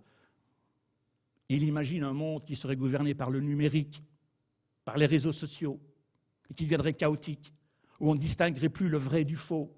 Comment dit-on aujourd'hui? Les fake news. Regardez Trump, qui n'arrête pas de mentir et de dire des bêtises, et que les Américains, la moitié de l'Amérique, qui s'apprête à voter, enfin qui est en train de voter, va peut-être les lire. Je ne sais pas. J'espère que non. Enfin bref, ça me regarde, ce n'est même pas à dire ça. Mais je veux dire, les fake news ou les bêtises qu'il peut déverser. Il n'est pas le seul, d'ailleurs. Je connais certains politiques en France qui ne sont pas beaucoup mieux, mais je ne vais pas les citer. Voici un autre grand philosophe allemand, Herbert Marcuse, qui dit à peu près la même chose. Et puis surtout, cet homme pour lequel j'ai une grande admiration, qui s'appelle Hans Jonas, J-O-N-A-S, Hans Jonas, qui est un des grands philosophes contemporains, il est mort bien sûr, mais c'est un des grands philosophes du XXe siècle, qui a écrit, souvenez-vous de ce que je disais de Raymond Aron et de Max Weber, un livre prodigieux qui s'appelle « Le principe responsabilité à l'ère de la technique ». C'est Hans Jonas. Il est aussi le philosophe, le penseur de l'écologie, mais pas Greta Thunberg, hein, je vous rassure. Là, c'est vraiment le philosophe de l'écologie. Je vous conseille, hein, Hans Jonas, c'est un génie. C'est un des disciples de Heidegger, un grand phénoménologue, disciple de Husserl. Il faut lire Le principe responsabilité, c'est le titre de Hans Jonas. Et Hans Jonas, dans le principe de responsabilité, et dans ce qu'il appelle l'écologie critique. L'écologie critique, le mot critique est important, hein, ce n'est pas l'écologie des petites fleurs et des petits oiseaux. Non, il parle de ce qu'il appelle l'heuristique de la peur. C'est-à-dire que c'est ce qu'on appelle aujourd'hui l'écologie punitive. C'est-à-dire une fausse notion de l'écologie. Une écologie qui vous culpabilise, qui vous fait prendre pour une espèce de nouveau Satan. Non, ce n'est pas ça l'écologie pour Hans Jonas. Cette écologie-là, c'est ce qu'il appelle l'heuristique de la peur. C'est-à-dire des politiques, des idéologies, des visions écologiques qui vous font peur. Oh là là, Sandrine Rousseau, qu'est-ce qu'il dirait le pauvre Hans Jonas ou les écologistes?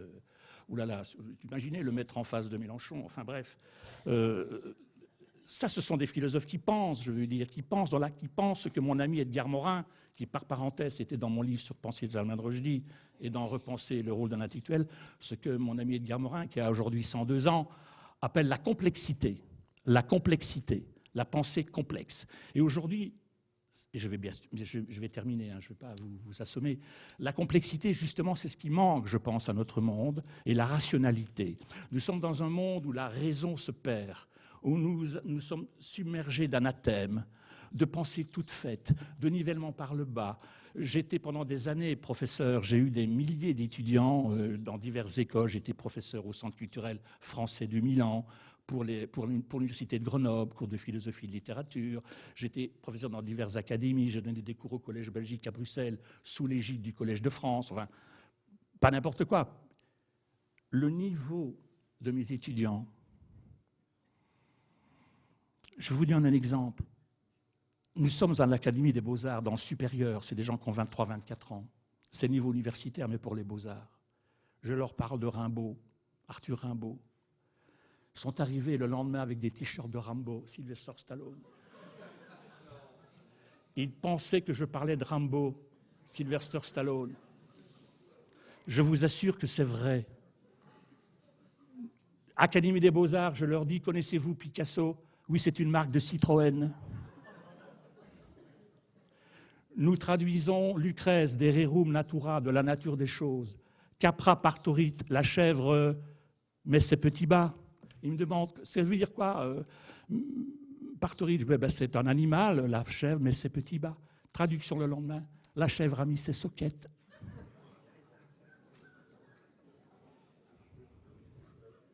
Ce que je vous dis est véridique.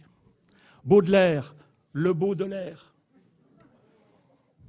Heidegger, un des concepts de Heidegger, c'est l'étant, E-T-A-N-T, le participe présent du verbe être. Nous sommes dans ce qu'on appelle l'ontologie, c'est-à-dire la science de l'être chez Heidegger. Et Heidegger dit, l'étant est le signe de l'être. Que n'ai-je dit? Version, l'étant, E-T-A-N-G. Synonyme, la mare, le signe de l'être, un signe. Le signe est dans la mare. Est-ce que vous imaginez le niveau? Et je vous assure que je ne mens pas, je ne pourrais pas l'inventer. Je ne pourrais pas l'inventer. Donc je dis, Heidegger, plus grand métaphysicien du XXe siècle, hein, l'être et le temps, 1927, puis 1927, le plus grand livre de philosophie du XXe siècle, Sein und Zeit en allemand, et je dis, pour Heidegger, l'étant est le signe de l'être. Moi je crois qu'ils m'ont compris. Le lendemain par écrit, l'étant, la mare, est le signe, l'oiseau de l'être. Que voulez-vous dire face à ça? Pas que je veux vous faire rire et détendre l'atmosphère, mais j'ai été confronté à ça. Quand je vous parle d'appauvrissement de la connaissance et du savoir, nous l'avons esquissé dans notre très très bonne interview, je dois dire, et je vous remercie encore, sur RCF ce matin, l'éducation. Mon ami Luc Ferry, qui dans ce livre, qui a été ministre de l'Éducation nationale et de la jeunesse, Il se crêpe, il n'a pas de chignon, mais il pourrait se crêper le chignon si c'était une femme. Je veux dire, on n'en revient pas du niveau de l'abaissement, du nivellement par le bas, mais c'est ce que dit Baudelaire, c'est ce que dit Stefan Zweig. C'est contre ça, mes amis, que nous luttons, mes amis et moi. Et donc Hans Jonas, grand philosophe de la responsabilité, comme Emmanuel Lévinas, alors je ne vais pas continuer. Il faut conclure. Et Michel Foucault, qu'est-ce qu'il dit? Et je conclus dans Les mots et les choses, publié en 1966. Eh bien, il dit qu'au-delà de notre culture, au-delà de notre civilisation, c'est sa dernière phrase de ce livre merveilleux qui s'appelle Les mots et les choses, l'homme est comme un visage sur le sable que la mer efface. Petit à petit, l'homme va disparaître. L'humain va disparaître si nous n'y prenons garde. Voilà pourquoi ce livre, mes chers amis, L'humain au centre du monde. J'aurais pu continuer pendant des heures, je n'ai pas fini, je suis à la moitié de mon exposé, mais je vais en terminer là, parce que je pense que le débat est important et que, qui sait, si un jour je pourrais venir avec mes amis ici, Robert Redeker, Luc Ferry, Pierre-André Taguieff, tous ceux qui sont là-dedans, Boualem Sansal, et puis il y a des femmes aussi, René Frégosi, Rachel Kahn, etc. Et on vous accueillera avec plaisir. Et venir parler avec eux, et vous aurez un superbe panorama de ce qu'est l'intelligentsia française aujourd'hui, vraiment le gratin du gratin. Oh, il n'y aura pas BHL, rassurez-vous. Enfin, si c'est un ami, j'ai même publié le Testament de Dieu, c'est un de mes péchés de jeunesse quand j'étais éditeur en Italie, j'ai publié le Testament de Dieu en italien. Mais voilà, mes chers amis, j'espère que je vous ai un petit peu éclairé. Alors, je n'ai pas abordé peut-être la chose principale, c'est justement ma définition de l'humanisme. Qu'est-ce que j'entends par humanisme et qu'est-ce que nous proposons comme humanisme pour les temps présents et à venir, pour les temps futurs? Eh bien ça peut faire l'objet de notre conversation, de notre débat contradictoire dans le respect des idées, de la tolérance, conformément au traité sur la tolérance de mon cher et grand François-Marie Arouet, dit Voltaire. Merci infiniment.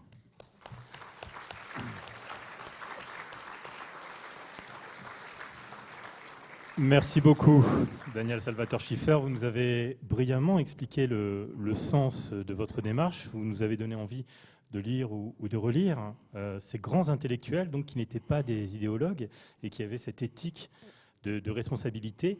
Vous avez évoqué rapidement à la fin ces 33 intellectuels à qui vous avez fait appel. J'aimerais qu'on y revienne un instant quand même, juste avant l'échange avec le public. Je vous en prie. Donc, dans cet ouvrage, vous faites l'introduction, 33 participation d'intellectuels, plus ou moins longs, parfois sous forme de poèmes aussi. Votre conclusion, et juste avant la conclusion, donc 33e intervention, c'est celle de votre ami Jean-Claude Silberstein, oui. à qui vous avez demandé, comme aux autres, de proposer une nouvelle définition en fait, de l'humanisme. Oui. Et sa réponse, eh bien, je vais la lire, parce qu'elle est très dure, et vous allez me dire juste après ce que vous avez ressenti lorsque vous avez reçu cette réponse. Bien sûr. Et pourquoi vous avez choisi de la publier. Voici ce qu'il vous écrit. « Je vois surtout venir une nouvelle barbarie. Cher Daniel, vous m'avez interrogé à propos du nouvel humanisme, et je suis bien embarrassé pour vous répondre. Car, à cet égard, je suis comme la sœur Anne du comte de Perrault. Je ne vois rien venir. Ou plutôt, ce que je vois venir, et les signes avant-coureurs ne manquaient pas, c'est une nouvelle barbarie dont l'actualité nous fournit, hélas, les preuves les plus abominables. J'observe, à regret, que, des gouvernants aux médias, il y a eu grande répugnance, sinon à voir, du moins à reconnaître et à dénoncer l'existence de tels signes avant-coureurs. Il y en a pourtant à profusion de ces signes maléfiques de par le vaste monde et tous les continents. Mais les idéologies et le syndrome de la bonne conscience à tout prix ont manifestement obscurci, voire irrémédiablement anéanti, la lucidité, le bon sens et l'esprit critique qui éclairèrent, en des temps qui paraissent aujourd'hui révolus, la conscience des nations. À mes 20 ans, en 1958, j'aurais répondu autrement à votre question. Aujourd'hui, c'est le désespoir au cœur que je constate l'avènement d'une nouvelle barbarie. La science saura-t-elle la vaincre ? C'est le vœu que je forme pour les générations à venir. Paris, le 15 octobre 2023. Magnifique. Alors, Jean-Claude Silberstein est un homme qui a plus de 90 ans aujourd'hui. Il fête aujourd'hui son 92e ou 93e anniversaire. Nous avons encore parlé, lui et moi, avant-hier. Jean-Claude Zilberstein est un homme magnifique, il est avocat, c'est un des avocats importants au barreau de Paris, mais maintenant non plus, bien sûr, il est trop vieux, trop âgé, mais bon, c'était un avocat important. Il a été éditeur, c'est lui qui a fondé les éditions 10-18, tout le monde a des 10-18 chez lui. C'était l'édition de poche qui a publié notamment les grands dissidents soviétiques, Solzhenitsyn, tout ça, voilà, Sakharov. Mais il est, je peux le dire, parce que c'est le sens de son texte, de la barbarie, même s'il est laïque, au sens où vous et moi nous l'entendons, il se sent profondément juif. Zilberstein, c'est son nom. Il a écrit ceci le 15 octobre 2023. Ça vous rappelle quelque chose? Une semaine après le massacre du 7 octobre. Une semaine après le massacre abominable perpétré par les terroristes du Hamas contre les Juifs d'Israël. 1200 morts, des femmes éventrées, enceintes, des enfants brûlés vifs, ce n'est pas de la propagande, c'est vrai, et plus de 200 otages, dont 101 sont encore aujourd'hui retenus dans les tunnels ou ailleurs de Gaza. Et donc Zilberstein, Jean-Claude, a été profondément marqué par cela. Et cette barbarie, vous avez raison d'insister sur le mot barbarie, cette barbarie dont il parle, sans jamais nommer la cause, eh bien c'est cette barbarie-là, c'est la barbarie islamiste. Ce n'est pas seulement celle du Hamas, c'est celle du Hezbollah, qui, au lendemain du 7 octobre, ce massacre absolument abominable, au lendemain du 7 octobre, le 8 octobre donc, a lancé des milliers et des milliers, mais on n'en a pas parlé, de roquettes contre le nord d'Israël et a fait fuir 80 000 juifs du nord d'Israël qui se sont dispersés. Alors je ne justifie pas la réaction d'Israël aujourd'hui. Ce qui se passe dans la bande de Gaza est tout aussi abominable. Bien sûr, un être humain, je l'ai écrit dans le JDD et dans Le Point, un être humain, à mes yeux, reste un être humain. Qu'il soit chrétien, juif ou musulman, peu importe. Un petit musulman a la même valeur pour moi qu'un petit juif, ou qu'un petit chrétien, ou qu'un petit athée, qu'il soit blanc, noir, rouge ou vert. Ce que je vois, c'est toujours l'humain. Je me définis comme profondément humaniste, au sens de Montaigne, de Léonard de Vinci. Mais cette barbarie dont Zilberstein parle, mon cher ami, eh bien c'est cette barbarie-là, sans la nommer, parce qu'il est suffisamment élégant pour ne pas la nommer, c'est la barbarie islamiste. Et qu'est-ce que vous ressentez justement quand il vous dit, alors que c'est le sujet du livre, qu'il, lui, ne voit pas venir ce nouvel humanisme? Eh bien, je le respecte, je le comprends. Je le comprends, je comprends sa blessure, je le comprends, et je l'ai mis tel quel. Je n'ai pas changé un mot, je l'ai simplement commenté après, en disant qu'effectivement, sa pensée, sa douleur et sa peine est la conséquence du massacre. Je vais plus loin que le massacre, je dirais le pogrom. Un pogrom de nature, et je pèse mes mots, mes chers amis, un pogrom de nature génocidaire. Ce que le monde ne comprend pas aujourd'hui. Lorsque j'entends les débats, là je me fais le porte-voix de Zilberstein, je me permets. Quand j'écoute LCI, BFM TV, CNews,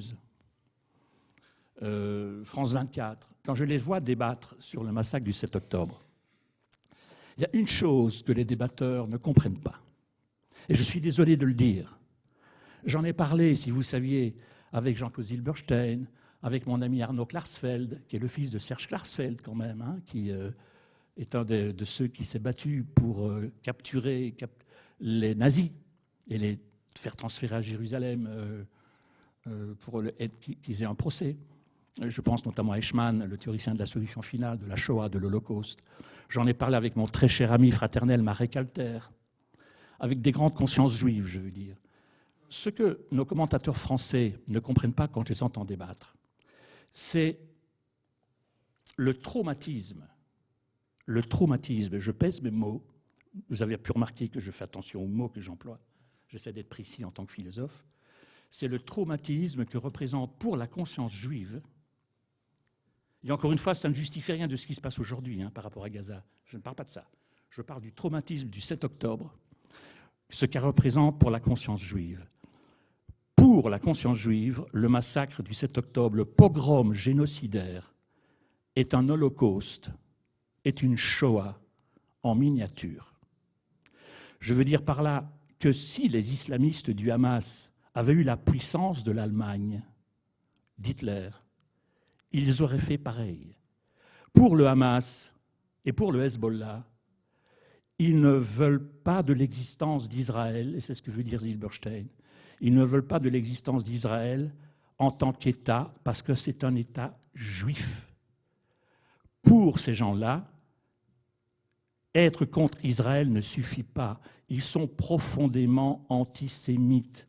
La grande erreur, selon eux, des Juifs, c'est d'être des Juifs, qu'Israël se comporte bien ou mal. Ces gens-là, l'OLP de Yasser Arafat, je l'ai rencontré, comme j'ai rencontré Yitzhak Rabin, comme j'ai rencontré Netanyahou, à Jérusalem. Pour ces gens-là, c'est le premier article de la déclaration de l'OLP, qui pourtant était modéré par rapport au Hamas d'aujourd'hui. Pas d'Israël, Palestine, de la mer à la Jordanie. Pour ces gens-là, être juif, les juifs sont à exterminer, tout simplement, comme les nazis. C'est un antisémitisme, ce n'est pas l'antisionisme. L'antisionisme, on peut discuter de l'antisionisme. L'antisionisme, c'est la haine de l'État d'Israël en tant qu'État politique. C'est ça l'antisionisme. L'antisémitisme, c'est la haine du juif en tant que juif, avec ou sans Israël. Vous comprenez la différence, elle est fondamentale. C'est la même différence qu'entre l'athéisme et la laïcité. Je connais des tas de gens qui ne sont pas antisémites et qui pourtant sont antisionistes parce qu'ils considèrent qu'Israël n'avait pas à construire cet État en plein milieu de la Palestine. Quand bien même les Juifs y étaient 3000 ans à l'époque d'Abraham. Ce que veut dire Zilberstein, cette barbarie dont il parle, c'est celle de l'antisémitisme, dont le 7 octobre est le catalyseur, le révélateur. C'est parce qu'il n'y a eu que 2000 morts. Parce qu'à cette fameuse rêve party du 7 octobre, s'ils avaient été 10 000, les jeunes juifs, ben ils les auraient tués tous les 10 000. S'ils pouvaient anéantir Israël, les 8 millions de juifs qui habitent en Israël, ils le feraient. C'est ce que veut l'Iran, les ayatollahs. Ils sont profondément antisémites, et pour Zilberstein, eh bien, c'est le summum de la barbarie. Non pas spécialement contre les Juifs, mais contre toute volonté d'exterminer un peuple. C'est pour ça que je parle de pogrom de nature génocidaire. C'est pour ça que je dis que le 7 octobre était un génocide en miniature, et ils ne se sont arrêtés qu'à 2000 personnes, parce qu'il n'y avait que 2000 personnes sur place. S'il y en avait eu plus, eh bien, ils les auraient tous zigouillés. Merci beaucoup, Daniel. Là, c'est un sujet extrêmement grave dont on parle. Il y en a beaucoup d'autres, hein, d'ailleurs, dans l'ouvrage. On va peut-être avoir l'occasion d'y revenir. Vous faites la liste des dérives. J'y reviendrai peut-être juste après. Mais il faut privilégier l'échange avec le public. Jean-René, une question, Daniel, si vous voulez bien. Il y a quelques semaines, quelques mois, vous avez publié à l'occasion de la cérémonie d'ouverture des Jeux Olympiques une tribune qui m'a personnellement beaucoup marqué, dans laquelle vous rappeliez à quel point la beauté est quelque chose d'important. Vous n'avez pas évoqué ce point-là dans la première partie de votre conférence, c'était sans doute dans la deuxième. Est-ce que vous pouvez nous redire quelques mots sur cette place de la beauté dans l'humanisme ? Ah ben, je vous remercie. Je vous remercie, c'est une question pour moi essentielle, le beau. Alors, je suis désolé, hein, mais il faut un petit peu que je parle de ma propre œuvre. J'ai publié une douzaine de livres sur ce que j'appelle le dandisme, les dandys. J'ai publié en 2008 un livre au PUF qui s'appelle « Philosophie du dandisme, une esthétique de l'âme et du corps ». Et en 2010, toujours au PUF, au Presse universitaire de France, donc qui est la Rolls-Royce de la philosophie, le dandisme, dernier éclat d'héroïsme, en 2010, au PUF. J'ai publié en 2009 une biographie qui, dit-on, fait autorité, qui est la biographie Oscar Wilde, publiée chez Gallimard. Enfin, c'est pas le petit éditeur du coin, quoi. Bon, Gallimard dans la collection Folio. J'ai publié en 2015 un livre sur Lord Byron, toujours chez Gallimard. J'ai publié Oscar Wilde, Splendeur et misère d'un dandy. J'ai publié surtout un livre d'esthétique et de philosophie de l'art qui s'appelle Du beau au sublime dans l'art, esquisse d'une métaesthétique, c'est-à-dire au-delà de l'esthétique, la métaesthétique. La métaesthétique est à l'esthétique, ce que la métaphysique est à la physique. Et donc, pour moi, le beau, et je vais même au-delà du beau, le sublime, est un paramètre essentiel de la conscience humaine.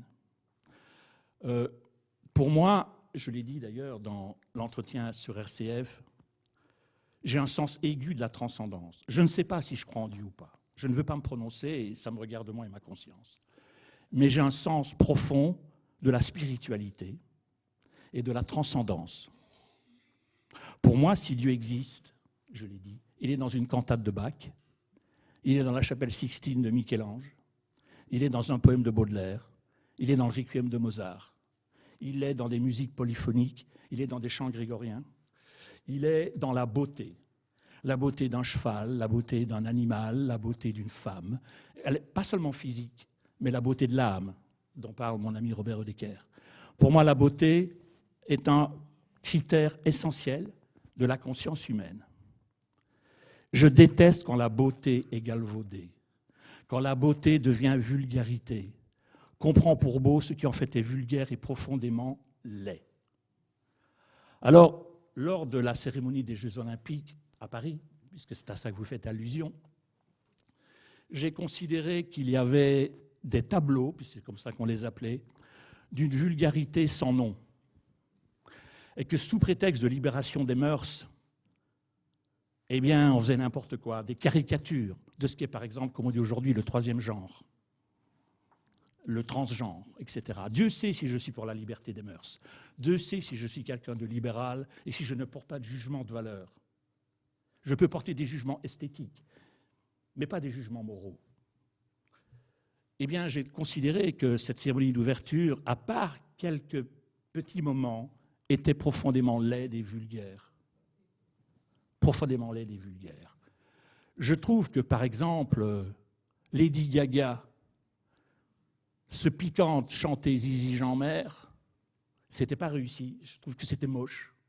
Tout en rose, comme ça, mais en rose bonbon, très américanisé, très LA, très Los Angeles, très Hollywood. Rien à voir avec Zizi Jeanmaire et le Moulin Rouge, quoi, voilà. Ou bien Marie-Antoinette décapitée à la conciergerie. J'ai trouvé ça profondément choquant. Le fait que de l'histoire française, on n'ait rien retenu de son passé, de la construction des cathédrales, qui sont un chef-d'œuvre universel. On n'a rien retenu de ce qu'a pu faire, je ne suis pas monarchiste, mais de ce qu'a pu faire de bien, par exemple, Louis XIV ou même Napoléon avec son code civil. Je trouve que c'était une caricature wokiste. Et je n'aime pas le wokisme, parce que je pense que c'est une fausse tolérance, que c'est en fait une idéologie qui prend le masque de la liberté, mais qui est plein de jugements de valeur, plein d'a priori, plein d'idées préconçues. J'ai écrit un livre, c'est mon dernier livre, que j'ai publié après ceci, qui s'appelle « Rockisme contre wokisme », où je dis, donc, c'est un livre qu'on m'a commandé, je parle du rock, la musique rock, parce que bon, je connais ça aussi. J'étais l'administrateur délégué de la première radio privée en Europe. Voilà. Et donc, je dis que, par exemple, je n'ai rien contre la musique rock, au contraire, mais la grande différence entre le transgenre d'un David Bowie, par exemple, c'est un exemple que je donne, ou de Prince ou de Michael Jackson, c'est que eux, lorsqu'ils se transformaient, ils ne portaient pas de jugement de valeur. C'était simplement un portement esthétique. Ils ne portaient pas de jugement sur les autres. Ce que fait le wokisme aujourd'hui, notamment dans les universités américaines, c'est rempli de jugements de valeur, c'est rempli d'a priori, c'est rempli de pétitions de principe, et sous le couvert de la tolérance et du progrès, en fait, c'est un fascisme qui ne dit pas son nom. Et j'ai vu ça notamment dans la fameuse scène où on les voit danser sur le pont. La seule belle chose que j'ai véritablement vue lors de cette cérémonie, c'était quand Céline Dion chantait sur la Tour Eiffel, et encore. Pour le reste, j'ai trouvé ça profondément vulgaire, mais je ne m'appesantirai pas. Pourquoi j'ai trouvé ça vulgaire? Parce que je ne veux pas être méchant avec Macron. Merci beaucoup. On va passer aux questions. Pas trop méchant, en tout cas. Est-ce que j'ai répondu à votre question? Et pour moi, le beau est une dimension essentielle. Et je vais même au-delà du beau, je parle du sublime. Parce que pour moi, la sublimation est importante. J'ai fait un livre là-dessus. Il y a des choses qui, au départ, ne sont pas spécialement belles, la mort, la vieillesse, la maladie, mais qui, traitées par le génie de l'artiste, sont au-delà du beau. C'est la sublimation, c'est-à-dire le sublime. Voilà. Je vous en prie, on va passer à votre question. Bon, je me lève. Allez-y. Oui, merci beaucoup pour votre présentation. Vous nous donnez envie de lire votre livre, donc merci. Je le lirai avec beaucoup d'intérêt. Je vous rejoins sur un certain nombre bien sûr, d'idées. J'aurais une remarque et une question. La première remarque, vous n'avez pas du tout cité de femmes. Or, depuis la Renaissance, il existe des femmes qui ont pensé, écrit Et bon, je ne veux pas toutes les citer, Olympe de Gouges, Hannah Arendt et bien d'autres. Et je suis, enfin voilà, pourquoi aucune femme? Et ma question, bien sûr, nous sommes au XXIe siècle, il existe des obscurantismes. Alors, mettez-vous sur le même plan des idéologies religieuses où certains pays interdisent aux femmes de parler. On est vraiment là dans... voilà, on ne peut même pas imaginer, là pour moi, ça c'est du fascisme, quand les femmes, on leur progressivement, on les rend invisibles. Et voilà, là, en Afghanistan, avec les talibans. Et puis le transhumanisme aussi, avec des idéologies où on veut transformer l'homme par la technique, ou l'intelligence artificielle, où nous sommes déjà en train d'être dans ça. Donc, faites-vous une hiérarchie par rapport à ces obscurantismes? Ils sont de différentes natures. Et puis, pour être un peu optimiste, parce que c'est quand même... quelles sont peut-être des voies de... Alors, vous avez parlé de transcendance, du beau, mais peut-être quand même des horizons pour avoir tout de même un optimisme par rapport à ces constats. Donc pour résumer, pourquoi n'avez-vous pas cité de femmes? Dans les dérives aussi qui existent actuellement, est-ce qu'on peut faire une hiérarchie aussi? Alors là, je n'y suis pas arrivé, mais là, vous avez une photo avec Hannah Arendt, par exemple. Vous voyez là, la photo, elle est là, Hannah Arendt, avec son premier mari qui s'appelait Günther Stern Anders, qui a écrit un livre magnifique qui s'appelle L'obsolescence de l'homme. Alors, la question des femmes. Dans ce livre, je vais vous citer, il y a Dominique Baquet, femme, Florence Belkacem, femme, Marie Jobonnet, femme, grande féministe, Nora Bussigny, femme, Samira El Hayashi, femme musulmane, Elsa Godard, psychologue et philosophe, Rachel Kahn, que vous avez peut-être connue parce que vous l'avez vue à la télé, Véronique Naumgrapp, qui est la fille par parenthèse de Edgar Morin, Françoise Nord, qui est une grande linguiste, Céline Pina. Bref, si vous faites le compte, dans ces 33, il y a parité. Il y a parité. C'est pareil dans mon livre Penser Salman Rushdie et dans mon livre Repenser le rôle de l'intellectuel. J'ai justement voulu qu'il y ait une parité. Dans ce livre, il y a une parité parfaite. Quand je dis 33, je suis inclus là-dedans. En fait, il y en a 32, plus moi, ça fait 33. Mais si vous comptez dans les 32, bien, il y a 16 et 16. Alors là, on ne peut pas me taxer de misogynie ou de quoi que ce soit, parce que je l'ai vraiment voulu qu'il y ait autant de femmes que d'hommes dans ce texte. Et je dois dire qu'il y a certains textes de femmes qui sont vraiment admirables. Et je pense, j'ai une prédilection, je ne vous dirai pas qui, mais j'ai une prédilection pour les textes des femmes, justement, dans ce livre, parce qu'il y a une profondeur et une sensibilité par rapport à la question de l'humanisme toute particulière. Alors maintenant, dans la hiérarchie des fléaux, je distingue effectivement les fléaux de type technique, comme l'intelligence artificielle ou le transhumanisme, d'autres types de fléaux, parce que je pense que même s'ils sont importants, ils sont moins graves, parce qu'on peut y remédier. Je pense par exemple à la cancel culture. Je pense qu'on ne peut rien faire contre le transhumanisme et contre l'intelligence artificielle. Je pense que c'est dans le mauvais ordre des choses, mais que ce sera très difficile à combattre, parce que c'est le progrès, fût-il mal conçu.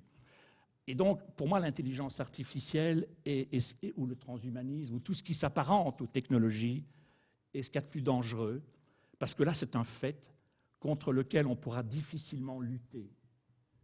Tandis que la cancel culture, par exemple, ou le wokisme, là, on peut débattre. Tout n'est pas fermé. On peut débattre, on peut penser de manière contradictoire.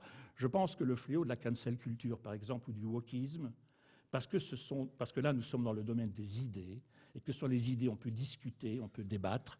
Je pense que des choses comme le wokisme ou la cancel culture sont moins graves, toute proportion gardée, je mets des guillemets, que l'intelligence artificielle, par exemple, ou le transhumanisme, parce que je pense que là, malheureusement, on ne peut rien faire.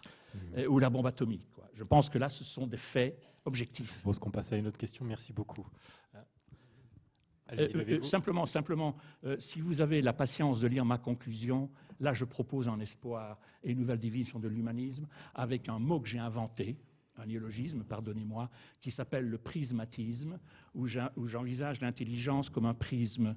C'est le nouveau nom pour dire encyclopédie. Baudelaire employait le mot kaléidoscope, une pensée kaléidoscopique. Moi, je parle d'un prisme, c'est-à-dire c'est comme un diamant, c'est comme un prisme donc avec les différents champs du savoir, où chaque savoir se reflète dans l'autre, s'interpénètre pour croître et pour former vraiment un bloc d'intelligence avec une pointe de l'intelligence qui est la rationalité. Mais il faudrait lire pour ça ma conclusion, et je n'y suis pas arrivé, je n'ai pas eu le temps, mais voilà, si vous faites le plaisir, vous pourrez lire cette conclusion qui propose vraiment une nouvelle définition de l'humanisme et de l'humanisme, oui, pour le XXIe siècle. Il y a une note positive. Il y a une note positive à la fin, oui, forcément. Monsieur. Oui, je vous remercie de cet exposé et de la fresque que vous avez présentée, que je partage totalement. Avec une nuance sur l'aspect historique. Vous avez parlé de la Shoah, oui. du 7 octobre. Je rappellerai les excès de l'Inquisition, les guerres de religion, oui. qui n'ont, c'était une Shoah en réduction, mais avec les moyens de l'époque. Et malheureusement, je pense que, comme vous l'avez dit, il y a la partie ciel, la partie satanique, et ce que je viens de citer, c'est plutôt vers le bas. Et donc, ça appartient quand même à l'histoire de tout temps. Cette photographie que vous faites d'aujourd'hui, on peut la rétroprojecter, si j'ose dire. Concernant les technologies, et vous avez parlé du transhumanisme et de l'intelligence artificielle, il ne faut quand même pas oublier qu'à la base, ce sont quand même des machines. Ça ne reste que des machines. On peut y mettre de l'intelligence. En fait, le mot intelligence, c'est compréhension. C'est-à-dire que dans ces techniques, l'homme donne des règles et des mécanismes de compréhension. Donc, ce que fabrique l'intelligence artificielle, oui, la question, c'est que ces technologies sont des technologies à base humaine, et la difficulté que nous avons aujourd'hui, c'est la rapidité, j'allais dire exponentielle, de ces technologies, et il nous faut apprendre à les maîtriser. Et les exemples que vous avez donnés des étudiants qui ont fait rire la salle à juste titre, c'est qu'on ne maîtrise pas, certains ne maîtrisent pas cette technologie. Merci. Oui, sauf que dans les exemples que j'ai donnés, ce n'est pas que ces étudiants ne maîtrisent pas les technologies, c'est qu'ils ne maîtrisent pas la culture, tout simplement. Ce qui, à mon avis, est beaucoup plus grave. Parce que pour maîtriser des technologies, il faut un savoir-faire. Moi, je ne connais rien à l'informatique, si vous voulez. Mais il me semble qu'il n'est pas compliqué pour un étudiant en beaux-arts, comme c'était le cas, de savoir que Picasso est quand même le plus grand peintre du XXe siècle, qu'on aime ou qu'on n'aime pas. De là à le prendre pour une sous-marque de Citroën, il y a de la marge. Vous comprenez que là, c'est particulièrement flagrant. Alors, sur la question des guerres de religion, je connais parfaitement par cœur le massacre de la Saint-Barthélemy.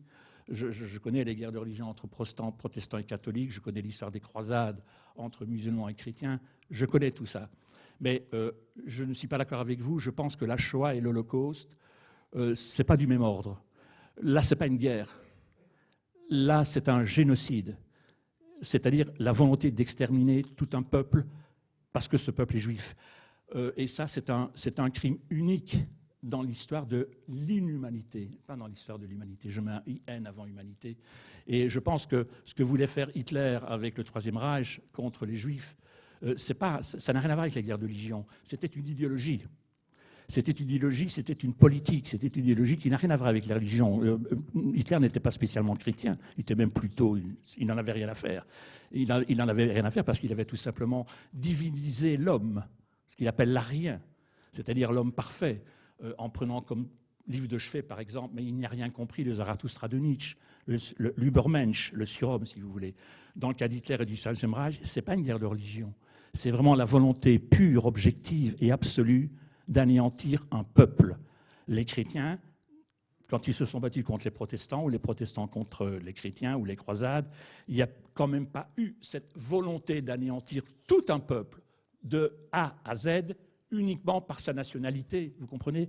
Dans le cas du Troisième Âge et de l'Holocauste, c'est une idéologie, c'est un racisme pur, qui n'a pas de comparaison dans les autres histoires, dans l'histoire de l'humanité, à part pour les islamistes aujourd'hui, qui sont profondément antisémites, au sens où Hitler l'était. Ce n'est d'ailleurs pas un hasard si le grand moufti de Jérusalem, par exemple, voyait régulièrement Hitler, comme il voyait par exemple aussi Ante Pavelić, le chef des Oustachis, qui était un gouvernement fantoche à la fois de Hitler en Allemagne et de Mussolini en Italie. Donc, je pense qu'il faut distinguer les niveaux de barbarie. Et je pense que la Shoah, malheureusement, et j'espère que ça ne se répétera pas, est vraiment quelque chose d'assez unique, en tout cas, dans l'histoire, pour ce que j'en connais. Je ne pense pas que ce soit comparable aux guerres de religion. Là, ce n'est pas une guerre de religion, c'est autre chose. C'est la volonté biologique, idéologique, d'anéantir un peuple indépendamment de sa religion, justement, uniquement parce qu'il est ce qu'il est. Merci beaucoup. On va passer à une dernière question. Oui, bonsoir. Je voulais prolonger prolonger la question de Madame, à laquelle vous n'avez que partiellement répondu à mon sens, donc, et la reprendre. Donc, qu'entendez-vous par obscurantisme, avant de parler de l'humanisme? Est-ce que l'obscurantisme est du côté de la technique, du moderne ou de l'ancien, du dogme conservateur ou des deux? Parce que ça, c'était quand même un point important. Du côté des progressistes, fussent-ils idéologues, ou des conservateurs religieux? Au début, c'était plutôt vers là que vous pointiez, hein, quand vous parliez de Rushdie, détenant des pouvoirs, qu'ils soient temporels ou intemporels. Et puis, de quelle technique pointez-vous et quelle Amérique pointez-vous? L'Amérique technophile ou l'Amérique conservatrice de Trump, qui ne semblent pas tout à fait les mêmes, me semble-t-il. Et enfin, sur la question de l'humanisme, hein, là j'ouvre simplement le débat, Luc Ferry ou Arnaud Klarsfeld ne me semblent pas plus intellectuels et moins idéologues que Sartre, par exemple, d'idéologies vraisemblablement différentes, simplement. Donc ça m'interroge un peu quand même, en partie ce que vous nous avez dit. Voilà, merci. D'accord. Merci beaucoup, monsieur. Vous voulez résumer ? On voudrait effectivement que vous explicitiez un petit peu quels sont ces obscurantismes selon vous, parce que ça peut être aussi une question de point de vue, visiblement. L'obscurantisme, pour moi, c'est très simple. L'obscurantisme, ce sont des idées qui ne reposent pas sur la faculté critique de la raison, de l'intelligence, mais uniquement sur des actes de foi, sans aucun examen critique, mais que l'on prend pour une pensée critique. L'obscurantisme, pour moi, est le contraire de la raison. L'obscurantisme, c'est ce qui n'est pas rationnel. Alors, excusez-moi, en tant que philosophe, je suis profondément kantien et même cartésien. J'ai fait ma thèse sur Descartes, pas sur le rationalisme, mais sur l'union de l'âme et du corps, justement, les idées claires et distinctes de la raison, les idées obscures et confuses du corps. Pour moi, l'obscurantisme, c'est une pensée qui ne repose pas sur les lumières de la raison, mais qui se prend comme telle. C'est ça l'obscurantisme. Bien sûr que la religion, par exemple, pour laquelle j'ai le plus grand respect, même si pour ma part je suis agnostique, pour le dire simplement, au-delà de mon côté profondément laïque, je suis quelqu'un de résolument laïque, je suis aussi agnostique. Entendons-nous, je ne suis pas agnostique par acte de foi. Mon père est un prédicateur protestant, pour tout vous dire. Je suis né dans l'église protestante, mon père est un pasteur, un missionnaire protestant. Né catholique, il est italien, il est enfant de chœur lorsqu'il était petit, et son grand-père est un prêtre, un curé défroqué. Donc j'ai un père catholique devenu protestant et une mère juive. Ma première femme était orthodoxe serbe. Voilà, donc, et le premier livre que j'ai lu, c'est le Nouveau Testament. Mais je suis devenu agnostique par philosophie, par rationalité. Ça ne veut pas dire que je ne crois pas en Dieu. Je suis agnostique, je ne me prononce pas de manière philosophique sur l'existence ou la non-existence de Dieu. Je laisse ça à chaque individu. L'obscurantisme, par contre, c'est une religion ou une pensée ou un acte de foi ou une pensée tout simplement indépendamment de la religion qui s'impose sans l'examen critique au préalable de la raison. Et donc ça peut toucher aussi bien ce qui se présente comme du conservatisme comme du progressisme. Non, parce que s'il est argumenté, je respecte aussi les conservateurs. Vous parliez des États-Unis. Je ne jette pas tout des États-Unis, hein, comme je ne jette pas tout du transhumanisme ou de l'intelligence artificielle. Je remercie l'intelligence artificielle et certaines portions du transhumanisme pour les progrès en médecine, par exemple. Quand on arrive avec l'intelligence artificielle à guérir ou à opérer plus facilement certains cancers qui jusque-là étaient inopérables, bienvenue à l'intelligence artificielle. Le tout, comme le dit mon ami Luc Ferry, c'est de réguler, c'est-à-dire mettre des normes, des barrières. Alors, en science, c'est mettre des normes et des barrières. En philosophie, c'est mettre de la raison. Et quand il n'y a pas de raison, quand il n'y a pas les lumières de la raison au sens de la philosophie des lumières, on verse facilement dans l'obscurantisme. C'est ce qui me semble définir, par exemple, l'islamisme. Parce que dans l'islamisme, il n'y a pas de réflexion rationnelle, il n'y a que de l'émotion, il n'y a que des actes de foi, il n'y a que des convictions, ce que j'appelais l'éthique de conviction, sans l'éthique de responsabilité. C'est ça pour moi, les nouveaux obscurantismes. La cancel culture est un nouvel obscurantisme, parce qu'on fait une croix sur notre culture, et en faisant une croix sur notre culture, on fait une croix sur notre civilisation, sur 2000 ans de civilisation judéo-chrétienne. Et le deuxième point, c'est qu'est-ce qui vous fait dire que les intellectuels donc, qui sont présents dans votre livre ne sont pas des idéologues? Ah, c'est une très bonne question, effectivement. C'est une très bonne question. J'ai la faiblesse d'avoir quelques amis. Je pourrais dire que, effectivement, c'est ce qu'on appelle en philosophie une pétition de principe. Je considère qu'on peut ne pas aimer Luc Ferry ou Arno Klarsfeld. Hein. J'ai aussi beaucoup de recul. Attention, hein, je ne porte personne au nu. J'ai fait un livre qui s'appelle « Les intellos, la dérive d'une caste », un autre qui s'appelle « Grandeur et misère des intellectuels », histoire critique de l'intelligentsia du XXe siècle, publié au Rocher en 1998. Je sais que les intellectuels ont cautionné des régimes totalitaires abominables. Je sais que les plus grands poètes du XXe siècle, en tout cas ceux que je considère comme d'immenses poètes, comme Louis Aragon ou André Breton, par exemple, étaient d'abominables propagandistes du stalinisme. Je sais que le plus grand métaphysicien du XXe siècle, Martin Heidegger, je l'ai cité, être étant, était hitlérien, profondément hitlérien. Il envoyait des lettres à Adolf Hitler en signant Heil Hitler. Il n'empêche qu'il reste le plus grand métaphysicien. Pareil Luc Ferry. Je ne prends pas tout de Luc Ferry. Mais je ne pense pas que ce soit un idéologue. Je pense que, par exemple, je donne un exemple. Je pense, par exemple, que Bernard-Henri Lévy est un idéologue. Je peux bien l'aimer, je peux lire certains de ses livres, hein, mais je pense que c'est un idéologue parce qu'il fait passer son idéologie avant l'examen critique. C'est-à-dire qu'il fait passer sa vision, par exemple, d'Israël. Je suis un défenseur d'Israël, mais pas de façon idéologique. Pas parce que c'est Israël, vous comprenez, a priori. BHL, oui. Donc il fait de l'idéologie. Il met son idéologie, ses idées, avant l'examen critique des faits. C'est ça l'idéologie. C'est un acte de foi, c'est une pétition de principe qui prévaut, qui prime sur l'examen critique et rationnel des faits. Quand Israël commet un crime de guerre, il faut le dire. BHL ne le dit pas, donc il est idéologue.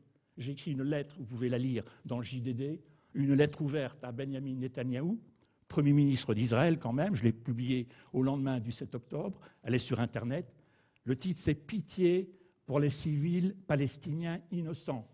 Où je lui dis, mon cher Benjamin, je l'ai rencontré plusieurs fois à Jérusalem, si vous continuez comme ça, vous allez vous retrouver à La Haye. Vous allez vous retrouver dans un tribunal pénal international pour crime de guerre. C'est ce qui s'est passé. BHL n'aurait jamais fait ça. Même en défendant Israël et les Juifs, je reste critique par rapport à Benjamin Netanyahou, pas BHL. Donc lui, c'est un idéologue qui prend la chose de manière absolue, sans nuance. Voilà. Ça, pour moi, c'est de l'obscurantisme. L'idéologie, pour moi, c'est de l'obscurantisme. Je n'emploie pas au sens religieux du terme. Bien sûr que les ayatollahs d'Iran sont des obscurantistes, mais j'élargis la notion d'obscurantisme. Pour moi, l'obscurantisme est l'absence d'examen critique de la raison, et où l'on privilégie constamment l'idée, c'est-à-dire l'idéologie, au détriment des faits et de la raison. Je suis en cela très kantien, critique de la raison pure. Jean-René, une toute dernière question, c'est ça? C'est vraiment la dernière, là. Une toute petite question. Est-ce que j'ai répondu, monsieur, à votre question? On a répondu à votre question, monsieur?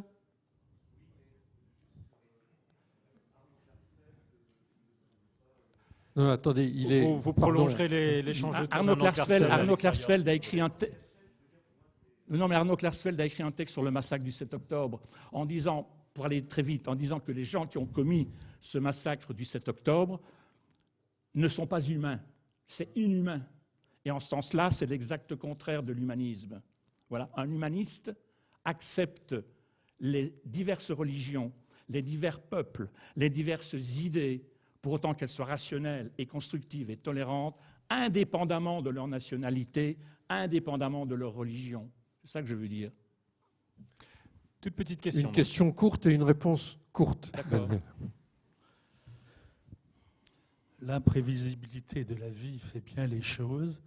Nous nous sommes rencontrés tout à fait inopinément au fin fond d'une forêt ardennaise, Absolument. en Belgique. Je m'en souviens. Près d'un endroit merveilleux qui est Oui. la charmille Absolument. de l'Arrée et, Oui. et près du Nain-Glinspo. Absolument, je me souviens très bien. Nous avons eu un échange, bien entendu, tout à fait étonnant, puisque je ne vous connaissais pas. Et depuis, j'ai, bien entendu, essayé d'avoir des informations sur vous. Oui. Je promenais mes chiens, pour tout vous dire, Voilà. avec ma femme, dans les bois. Et vous avez un chien qui s'appelle Kant, d'ailleurs. J'ai un chien qui s'appelle Kant, j'ai un chien qui s'appelle Rops, comme le peintre, Félicien Rops. J'avais un chat qui s'appelait Nietzsche. J'ai un chien qui s'appelle Balzac. Une chienne qui s'appelle Mistinguette. Voilà. Et un chien qui Il ne s'appelle veut pas que je pose ma question. Donc vous êtes rencontrés dans la forêt, Dans la forêt avec mon chien et ma femme. dans les Ardennes. Et c'est bien pour ça que je vous pose cette question, Je vous en prie. que je vais aborder, puisque nous nous sommes retrouvés au milieu d'une forêt Oui. dans laquelle je vais très régulièrement et Oui. où je retrouve, comme au fin fond de la forêt de haie, le silence Oui. et la solitude. Bien sûr. Et c'est bien sur ce sujet-là, après le monde apocalyptique que vous nous avez décrit, parce qu'on peut dire que c'est un peu de ça dont il s'agit, qu'apportent les balades au tréfonds des forêts d'Ardennes belges et son silence à l'intellectuel que vous êtes, à celui qui prêche l'éthique de la responsabilité, et j'ai apprécié c'est vrai que cette différence entre la responsabilité et la conviction est extrêmement intéressante. Et pour sortir, est-ce que la nature, donc le silence et la nature, pour sortir de cette bas que vous avez abordée? Je vous remercie pour votre question, qui est une très très belle question, je dois dire. Et je n'entendrai pas moins de vous, cher monsieur, pour nous être rencontrés effectivement au fin fond des bois, dans une forêt magnifique. Oui. Voilà. Alors, vous avez eu la gentillesse de rappeler que j'ai écrit une quarantaine de livres, la plupart traduits dans le monde entier en plusieurs langues. Mais vous n'imaginez pas, pour écrire un livre, pour écrire par exemple mon Wilde, la solitude qui y préside, se retrouver devant une page blanche et écrire seul pendant des jours et des jours, jour et nuit. Parfois, je commençais à écrire le matin sans m'arrêter et me retrouver le lendemain matin après 24 heures. Je me disais, j'ai écrit. Dieu sait si la solitude, cher monsieur, est propice à la création. Je ne pourrais pas, aujourd'hui, je pense, moi qui ai toujours vécu dans des grandes capitales, j'ai vécu à Milan, à Rome, à Paris, à New York, à Los Angeles, à Belgrade. Aujourd'hui, je pense que je ne pourrais plus parce que j'ai besoin de cette solitude. Et j'ai besoin de cette solitude, pourquoi? Pour penser. En fait, ces livres, c'est la pointe de l'iceberg. Mais vous n'imaginez pas ce qu'il y a derrière comme travail et comme solitude. Une double solitude. D'abord, la solitude intellectuelle du philosophe, qui n'est pas toujours compris. C'est le dernier mot de Nietzsche dans son tout dernier livre, Ecce Homo, m'a-t-on compris? Point d'interrogation. L'incompréhension qui fait que vous vous retrouvez dans une solitude intellectuelle terrible, surtout si vous avez un minimum de lucidité par rapport au monde qui vous entoure. Parfois, je suis dans un restaurant, je vois les gens rire. Je vous donne un exemple très concret. J'étais la semaine dernière avec mon amie, l'ambassadrice d'Ukraine, à Bruxelles, ambassadrice d'Ukraine auprès de l'Union européenne, de la Belgique et de l'OTAN. Et elle venait, Zelensky, le président ukrainien, venait d'arriver. Et elle me parlait de sa famille restée à Kiev. Et elle me disait, nous étions dans un restaurant luxueux. Et nous regardions les gens. Nous mangions des huîtres et du foie gras. Et je disais à mon amie ambassadrice d'Ukraine, et elle avait les larmes aux yeux, je m'empiffre, je mange des produits luxueux alors que ton peuple crève de faim, alors que ton peuple est sous les bombes. Et ça, c'est ça la solitude intellectuelle de l'homme qui a une conscience. C'est-à-dire qu'aujourd'hui, je suis heureux de vous voir, mais je ris peu. Je m'amuse peu. Je n'aime pas être dans la foule parce que je vois autour de moi des gens qui n'ont pas cette conscience, qui ne connaissent pas les drames qui se passent en Ukraine, à Gaza, en Israël, partout dans le monde, vous comprenez? Ça, c'est la solitude intellectuelle. C'est la conscience. Et il est vrai que j'aime me retrouver dans les bois et parmi les animaux parce que j'y retrouve une paix, la paix des sens, la paix de l'esprit, la paix de l'âme, la profondeur de la solitude. Et tout ça travaille en moi. Et puis un beau jour, je me lève, je me mets devant ma page blanche et j'écris pendant des heures et des heures et des jours parce que tout cela a mûri dans le silence et dans la solitude sans que personne ne le sache. Personne n'imagine la solitude d'un vrai philosophe. Personne n'imagine la solitude d'un vrai écrivain qui se retrouve devant sa page blanche. C'est celle d'un musicien qui brille en spectacle, qui est applaudi, mais que de travail en solitude, que d'effort, si vous voulez. Donc oui, vive la forêt, vive les animaux et vive la solitude. Je ne pourrais pas vivre sans solitude et sans le silence. Merci beaucoup. On va s'arrêter là.